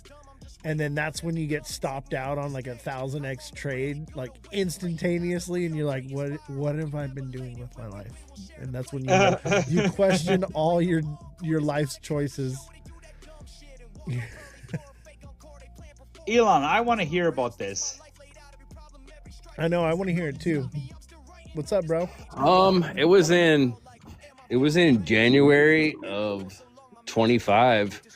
I had a chunk of leverage, and I mean, I think I ended up running under like about 8,000. I was about negative 8,000 at one point, and as it was going down, I was like, it can't go down anymore, and I just kept buying my position larger and larger, and it kept going down, and I was like, oh man, and then it reversed and started going the other way, and it just kept on trucking, man, and I ran up about 35% times 500x. So damn, it was pretty nice. If you don't mind me asking, what was your margin? I got down to where I could have dropped maybe 4 or 5% more, and I'd have been done and lost my rear end. A 4 or 5% drop would have killed me. Are you running a tight stop loss, or are you running a broad stop loss? I'm running like a wild man. I'll just put it that way. That's my whole margin. No stop losses, bro. Take it all. Yeah. All or nothing, baby. I mean, I'll tell you this much. I set an alarm every 30 minutes so I'd wake up all night long so I could check my backs. Bro, I've been there, man. Dude, last year I was averaging 1 to 4 hours of sleep a night because I was like rage trading like crazy. Like I paid for all this equipment and this whole studio and everything all just from trading last year. And I was doing another thing. It was like I would chart and think I'd find the bottom, and I'd say, okay, I got like $300. I'm gonna take 3 shots. I would put nothing else in my margin or nothing. I'd take $100 and put it on a 200x, and I was like, I got about 0.5% to lose, and that's it. And I'd just be like, just go in the casino and just slap 100 in and hit bet one time and see if I make it. And if I get wiped out and it chases me down, I do it stick another 100 in on a 200x and buy it. And I fell asleep on one of those before. I thought I got licked and I didn't. I shut my MEC off, and I was like mad and went to sleep. Next day, went to work all day long. And the next evening, I hopped on, and I was on Bonk when Bonk ran, and on a 200x, I ran up a 2x. I ran up over 100% on a 200x before, and that one was a really, really nice one with a $79 buy times 200x. I mean, it was. So you can just imagine. And then it literally ran up over 100%, and I had no idea. I checked it, and it was like a bunch of zeros. I was like, what? Is this real? Yeah, sometimes you get lucky. When, it's just like, when you're playing in the casino, yeah, you're going to win once in a while, but usually the house wins when you're playing like a casino. There's actually a pyramid, and it's in my Discord. Elon, I think you're in the Discord. I think it's in the crypto section. There's a pyramid of the progression of what level you've reached as a trader. And like the first level is like the online casino gambler. Like that's like the lowest level. Yeah. It's I've got probably 200 or 300 at least 50 to 75 X's that I've done. Virtual Streamer says, can you look at Bondra? Bondra, is this the chart right here?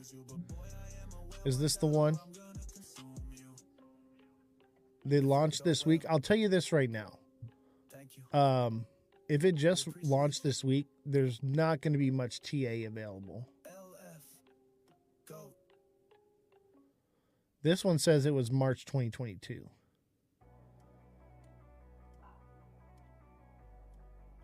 Here, I got one for you, TA, bro. Here, I'm gonna give you something first.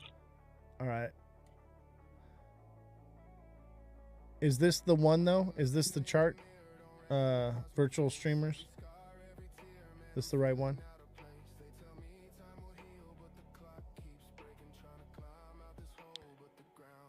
Elon Muff, thank you for the money gun, man. Appreciate you, bro. Appreciate you. Metal blockchain. Dude, I gotta look into Metallicus. We were looking at Metallicus yesterday. That looked promising. I want to find out more about that, Oz. Yeah, dude. I have it wrote down. I wasn't able to dig into it today. It's pretty interesting. Its actual use case when you look into it, and the proofs in the pudding. The more you dive into it, the more you realize the links, what it does. It's legit. Yeah, it looks legit. Honestly, it looks more promising than XRP from what I've heard. No, I haven't deep dove into it. Well, when you chase its use case down and realize, I believe the market cap's it's under 100 million. I know that. Yeah, low market cap is going to be more reward, right? That's why we're here, right? We don't want to risk, not risk, but like playing blue chips in crypto, right? We're here for volatility, right? So chasing the new shiny thing, I know it seems stupid in the big picture because we're talking about adoption and everything happening right now, but I don't believe adoption is happening right now, but it's a long, lengthy process over time. So I think right now chasing the new shiny thing is what's going to be most lucrative in the meantime. That sentiment will change, but for now, that's where I'm at with it. See, I have plays that, I'm invested in based on actual research. And then I have other plays that's been mathematical plays. Like I throw $100 at the floor of tons and tons of $3,000 to $5,000 market cap coins. I rode one from 3,300 to $9.8 million in 3 days one time, and I had only sold 1% of it on the way up, and I still had 4%. Yeah, I'm looking for not necessarily meme coin status low cap, but utility low cap, right? And something that's got some narrative and not too new, but newish, that just isn't really doing much. Like Polygon, man. Polygon's like taking off right now. Everyone's talking about Polygon. Man, for the last 8 months, I've been saying, hey guys, Polygon's a sleeper. Find the bottom on this one and get in. It's going to do something big. And here we are. I'm always just shooting early. Let me do a little bit of TA here real quick for this guy. So it looks like we're going to come up right here to about like 159, 158-ish. 157.5 seems about right on this one. Obviously, that's a long-term goal. That could not happen till like April for this one. And, sell and may go away would send it back down. And that would be it. I've never understood what the caps mean and the volume of it. So the volume is the amount of tokens in supply, and the cap is the market cap, the amount of liquidity in the project. So that's like tokenomics. Sorry, man, didn't mean to cut you off. Go ahead.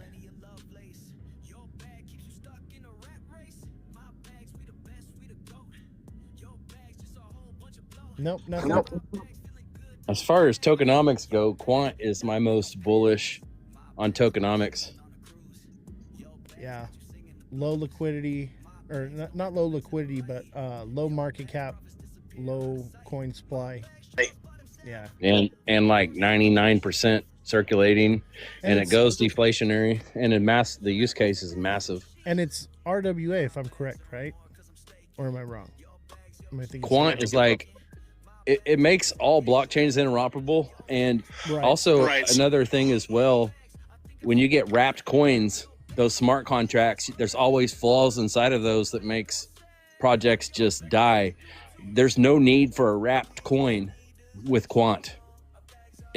They make them all intermingle without wrapping and creating smart contracts that have flaws inside of them. Yeah, it's like in direct competition with Link. Yeah. Actually, it's really not a direct competition. They both have two different use cases. Like if you was to just pull up a AI and say, hey, what's the difference in use cases between the two? One is DeFi, and well, it's not totally DeFi, but they have different use cases, is the best way to put it. You'd have to just type that in and go search that real quick. Interesting. Honestly, I think for now, stable coins, man. Everything's going to be focused around stable coins. That's the play right now. And man, I kind of want to just pull this up. Let's just watch it real quick. And I'll show you why.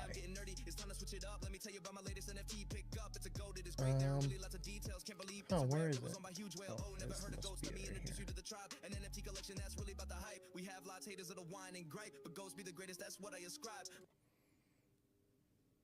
Yeah, here it is. Here it is. Check this guy out. Now, I mean, I've been saying this for a while, but this guy explains it better than I ever could. The shadow government is exploiting a crypto backdoor to erase the $35 trillion worth of government debt. They just got exposed for cloning your money to pull this off. It all started when the Genius Act got written into law, allowing banks to create stablecoins. See, everybody thought it was just about crypto, but they didn't realize that there's actually government debt tokenized right now on the blockchain as well. So tokenization just means that you could take any asset or liability and turn it into an actual token. So right now what they did is they took the government debt and they made a token version of it. Tokenization of all assets. And you guessed it, BlackRock is the biggest issuer of this tokenized debt. When you combine it with the fact that banks can now create stablecoins legally out of thin air, it gets a little out of control. So this is how the current banking system works. A regular person just deposits money in a bank, and the bank is legally allowed to loan that entire balance out to anybody they want for car loans, house loans, whatever. And the person that takes the loan has to pay the bank back a yield. So the bank profits off of your money. In other words, they give you the innovation of a debit card, and they give you security by insuring your money. So they're allowed to loan it out to as many people as they want. And now they have this innovation, which is stablecoin issuance. If you take your real money, right, and you put it through a product like Tether, Tether takes that real money and actually invests it into government debt. Tether is able to profit off of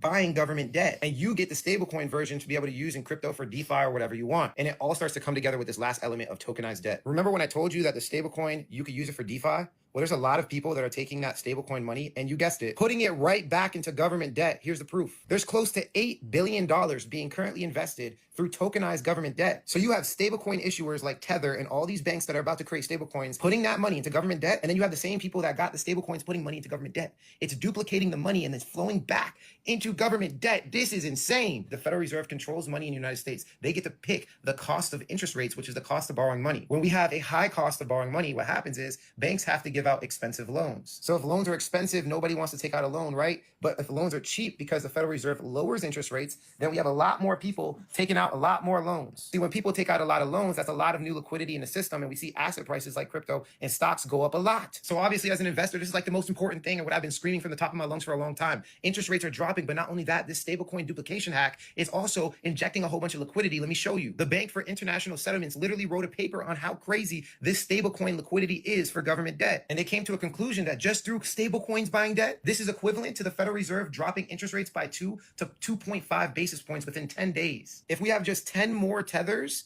we'll have literally a quarter basis point cut, which is equivalent to Jerome Powell dropping interest rates at the end of this month, which he is doing. So he's dropping interest rates, and we have all these new banks issuing stablecoins that could potentially drive more liquidity, very similar to Jerome Powell dropping interest rates. And see, there's just one problem with this paper here. They didn't consider, again, tokenized debt, which I just told you $8 billion is being purchased by random people in DeFi right now. So just to put it in context for you, this new system is cracked. They have this duplication weird thing in cryptocurrency with stablecoins, banks, and tokenized debt that actually does have a significant role in injecting liquidity into risk-on assets, aka the market's gonna pump. The elite are putting money in weird ways we have never seen before in the market. The shadow.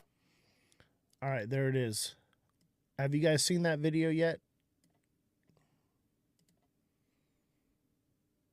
Has anybody seen it before? Understand what's going on here? This is how they're erasing the debt, and they're lowering, basically changing the yield curve.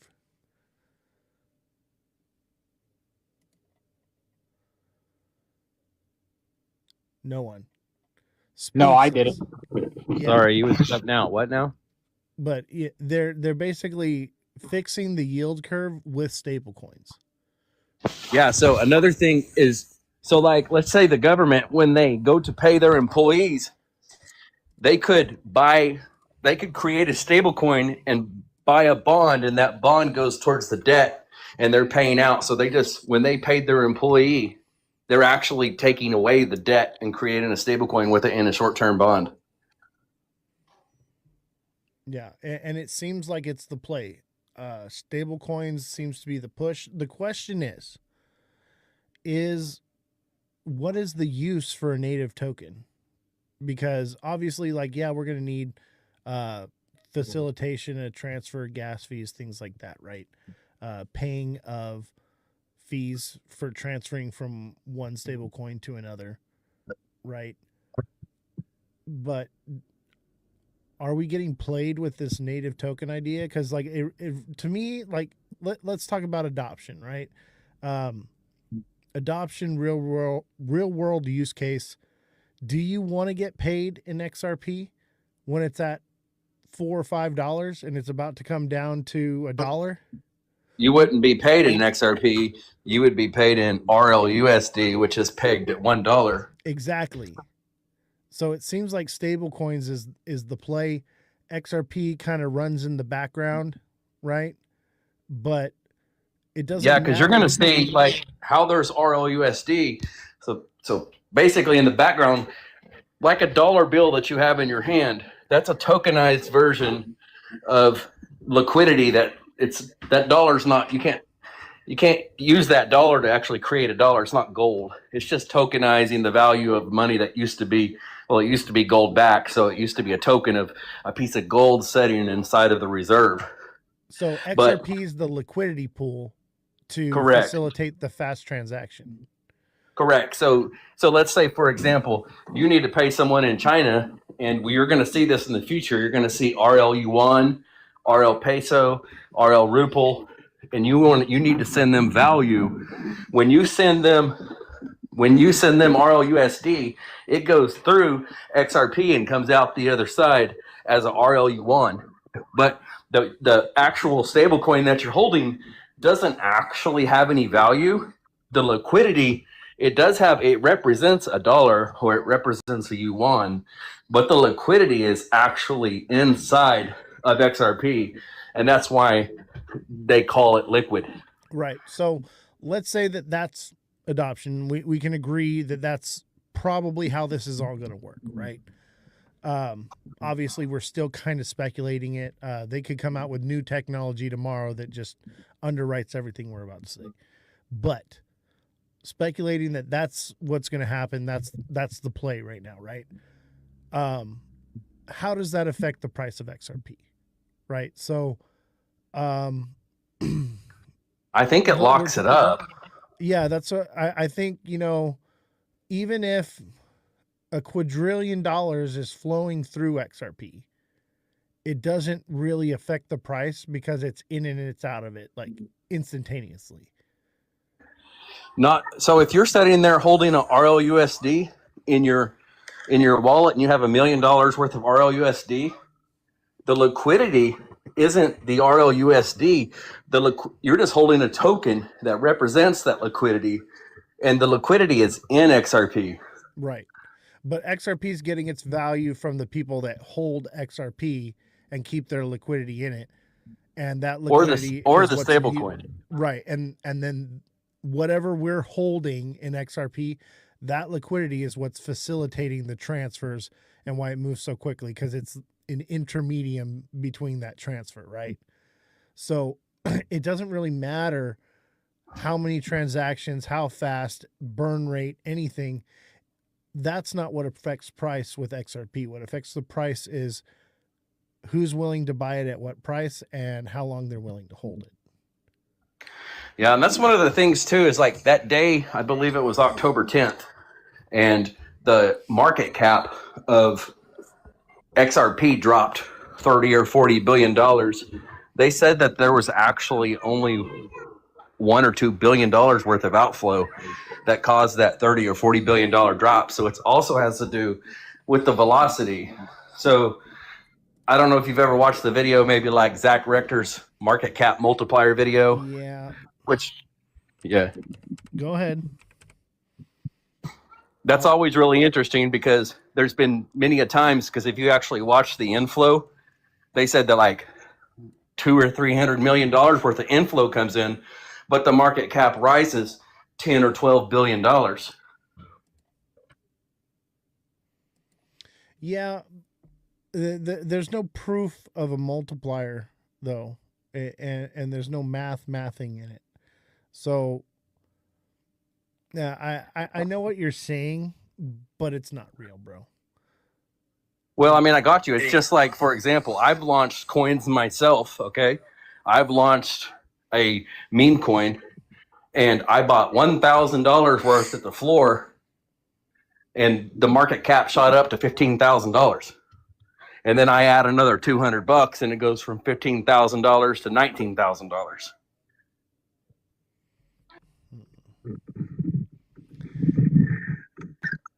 It's the same with every other coin if you ever watch the inflows, because you can watch the inflows by watching the actual liquidity flows and buys. Those can be tracked. Someone help me out here, because someone chime in, because I'm just not buying it. Like I've looked into the market cap multiplier, and what I've found is it's a pipe dream.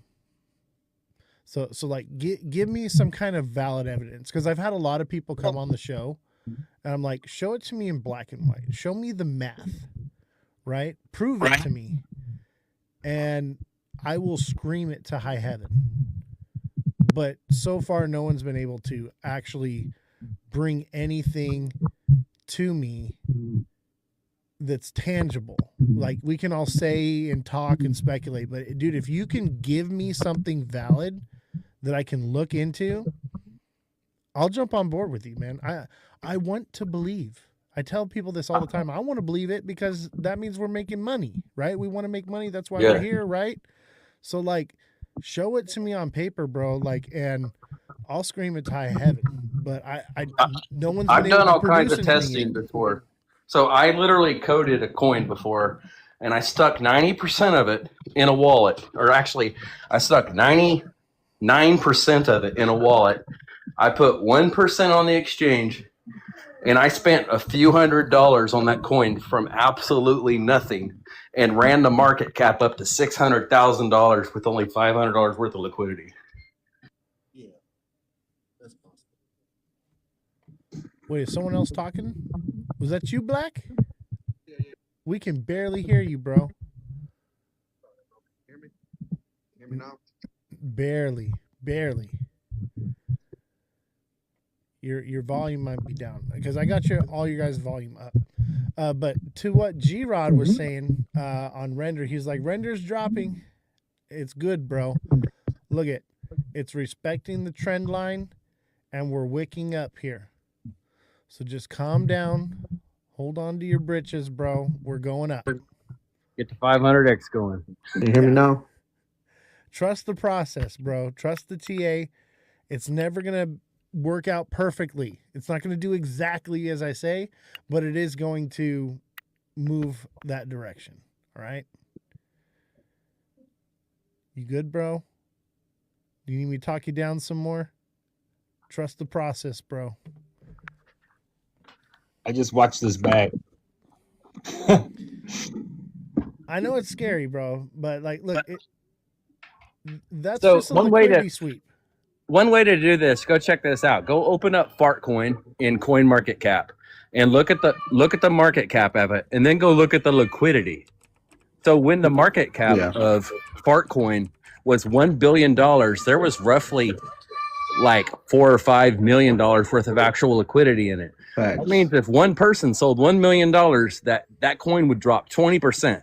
So it goes both ways. So it goes going down and it goes going up. So there's your market cap multiplier just right there. The proof's in the pudding. If you're sitting there at a $1 billion market cap and there's only $10 million in liquidity, and Bob comes in and buys $1 million worth of the coin, the market cap's not going to go to one. It's not going to go up. But isn't that the purpose of why Ripple holds 44% of the 42% of the supply is to keep that from happening, and that's why they release it. But here's the kicker of that, though. Those are not circulating coins, though. Those coins are not circulating. They're not counting. They're not holding the stability of the project.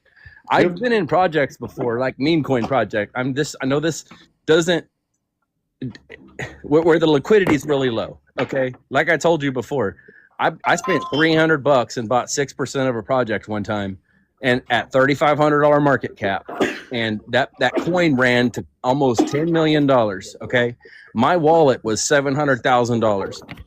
I tried to hit, I was not going to do it, but I went to go hit sell, and I was only going to be able to extract $65,000 to $70,000 out of that project, even though it's because the liquidity was not there. Now, my $65,000 sell would have took that project from a $9 million market cap all the way down to a $4 or $5 million market cap, because the liquidity, like if the coin has 1% liquidity, the market cap is like 100x, like the market cap multiplier is like 100x. If you got 50% liquidity and you have 1% of the coin and you sell 1% of the coin, that 1% is going to probably drop that project, because according to you, if there was no market cap multiplier, if I sold 1% of the value of the whole coin, then the coin would only drop 1%.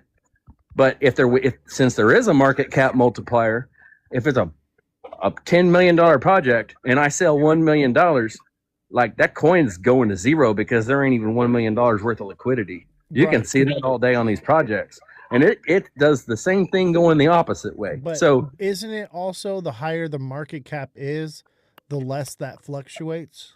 No, not necessarily. It matters on the liquidity rate. So if you look at a project and it has $1 billion market cap, but it's got $500 million in liquidity, then you literally got half. It's literally 50% liquidity. If somebody come along and they sold $1 million of a $100 million project, it's nothing. And it had a $50 million worth of liquidity, that $1 million isn't going to drop that thing but 3 or 4%. But if the liquidity rate is only 1 or 2% on a $100 million project, and there's only $2 million worth of liquidity, you got to realize that liquidity is not even, if it says there's $2 million worth of liquidity on a $100 million project, that there's actually not even $2 million worth of liquidity, because there's $2 million worth of liquidity in that pair. So if it's Solana / poo-poo Inu, there's $1 million worth of poo-poo Inu and there's $1 million worth of Solana. It's half and half. Those liquidity pairs represent half of that liquidity. So if a market cap is $100 million and it only has $1 million worth of liquidity, or $2 million, if I'm just going to go ahead and say $2 million worth of liquidity, if somebody tried to sell $1 million, they'd send that coin into they'd bury it. Right. And they probably wouldn't even extract $400,000 or $500,000, and before they could even sell it and get out of it, they'd lose 70% of the value of their bag. So let's say that that's true. All right. Then how does XRP get this massive multiple X multiplier happen to it? Where's the okay? So that's like from? For the examples. If you watch the videos, okay. So let's say everybody, like on the news, all of a sudden somebody starts talking about XRP, and everybody and their dog starts buying. The velocity of people buying is so much more than the velocity of the people selling. So you could literally, and I've seen it happen so many times. Somebody says something about XRP, 7, 8, 10, $20 million worth of inflows happen in a day or two, or in half a day, and the market cap's not going up 10, 20, 40, 50 million. It's going up 10 or 15 billion. But this is the issue, though, is the inflows are outflowing instantaneously. So the money's not sitting in there long enough to do anything. Well, it depends on the velocity, because if hardly anyone's selling, but everybody's buying, if there's a small percent of, because that's what usually happens. It goes down and it goes down, and the bears finally give up and they quit selling. Like no one's like, okay, like you finally get to the people that are like, I'm holding, I'm not selling, and there's no one left to sell. There's not very many people selling, and then all of a sudden people's like, hey, it's the bottom. Well, those sellers ain't selling no more. So now as everybody starts to buy, and then it starts to move, and all those people that sold are like, oh, I better hurry up and buy. And then you've got more buyers, way more buyers than you got sellers. And then you got, like I said, you get 10, 20, 30, $40 million worth of inflows coming in a matter of 4 or 5 hours. The market cap's not going up 10, 12, 20 million. That's like a penny. Like $50 million is like 3 or 4 cents to XRP. That's it, 2 cents. But that's if it was 1-to-1, but it's not 1-to-1. If you see a 20 or $30 million inflow in XRP in 20 or 30 minutes, you're going to watch the market cap rise 10 billion, 5 billion. You're going to watch that coin jump up 15, 20 cents in a matter of 6 hours or so. Okay, so let's just for instance, because I'm trying to entertain your idea here. So let's say that happens. People start, it hits the bottom, it has nowhere to go but up. People start FOMOing into it, and then now institutions are putting money through it. All right, the money going through it is not what's affecting the price. You already agreed with me earlier on that. Yeah, like if I send you, for example, like if I know your wallet address and I send you $100 million worth of XRP, that's not going to affect the price of XRP at all. It's not going to do nothing for it. Exactly. Nothing.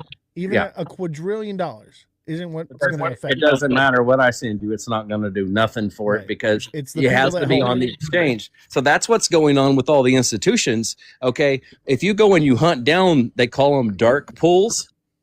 So what they're doing, dark pools are. Yeah. Yeah. So they're buying from dark pools. That's why when the price goes down. So what they're doing is they go in on these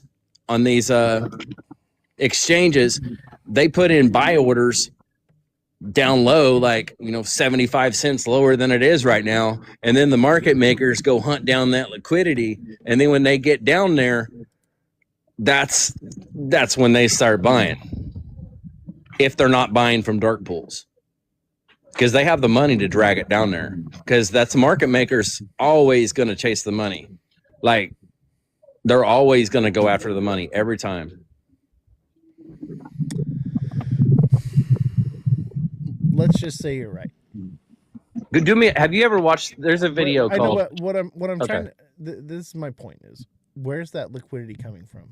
That's creating this FOMO and whatever. Because pretty much. XRP is topped. The people that are buying it are buying it. That's it. Maybe down the road, another 10% of the world's population will start to get into crypto in a decade or two. So I don't think so. I mean, honestly, I honestly feel like it's coming. I feel like it's just going to be a matter of time that Granny's going to pull up to the gas station. She's going to swipe her card. She has no idea what crypto is. And in the background, there's instantaneous settlement inside of the banks. Instead of the gas station having to batch all of the receipts at the end of the day to save themselves for money, they're going to get instantaneous settlement as soon as she swipes her card. And she's not going to know nothing that's going on in the background. And it's going to be the banks that are using blockchain to make instantaneous settlement. That's how I feel this is going to end up. Granny is not going to be using XRP. No, Granny's going to swipe her card, her regular card. Hold on. Yeah, you're just repeating yourself. No, just hold on. Granny is not going to be using this technology. They are going to, first of all, the people of that time frame, that era, the boomers, grandma, grandpa, all that, they are very anti digital currency. Okay? Absolutely. 99% of them think it's a scam. Or I think you misread me, bro. I think you misread me. Here's the kicker. She's going to swipe her card, and she is going to use the money that's in her account, and she's not really realizing that the money in her account is actually a stable coin. And when she swipes her card, the rails in the background are going to be instantaneously settling her transaction. She don't like crypto, but it don't make a dang difference because when she swipes her card, whether she knows it or not, that's what's going to be settling the transactions in the background when the banks are using it. But why would Granny be using XRP if it's for instance? That's the thing. That's what I'm trying to say. Is she's not actually into her head. She thinks she's just paying $13 for a gallon for gas. She's just swiping her card and spending the money in her bank account. That's all she's doing. But when she does that, unknowns to her and unknowns to all these other 95% of the people out there that you're speaking about, they're not going to realize that their transactions are no longer being settled on a SWIFT system that takes 1, 2, 3% of the transaction fee, and they can't settle it during only business hours. They got to settle it the next morning. They're not going to get paid the next day. What's going to happen is in the background, unknowns to 99% of the people out there, they're going to swipe their card. They're going to get instantaneous settlement. You're going to go to Walmart. You're going to swipe your card. You're going to buy a set of overalls, and the money's going to come instantaneously off your card and go instantaneously into their account via blockchain in the background. All right, my turn. All right, now this is entertainment, ladies and gentlemen. Do I believe this? Possibly. And I kind of lean this direction, but it's also mildly like, let's just entertain this thought for a minute. Let's be open-minded, right? right now, I can use PayPal. I can send money to my PayPal account where the liquidity sits, right? And if I transact with somebody from PayPal to PayPal anywhere in the world, I can transfer them money instantaneously. Right now, correct, you can, but here's the thing: so I have to trust PayPal, and you have to trust. I'm just saying, like, what,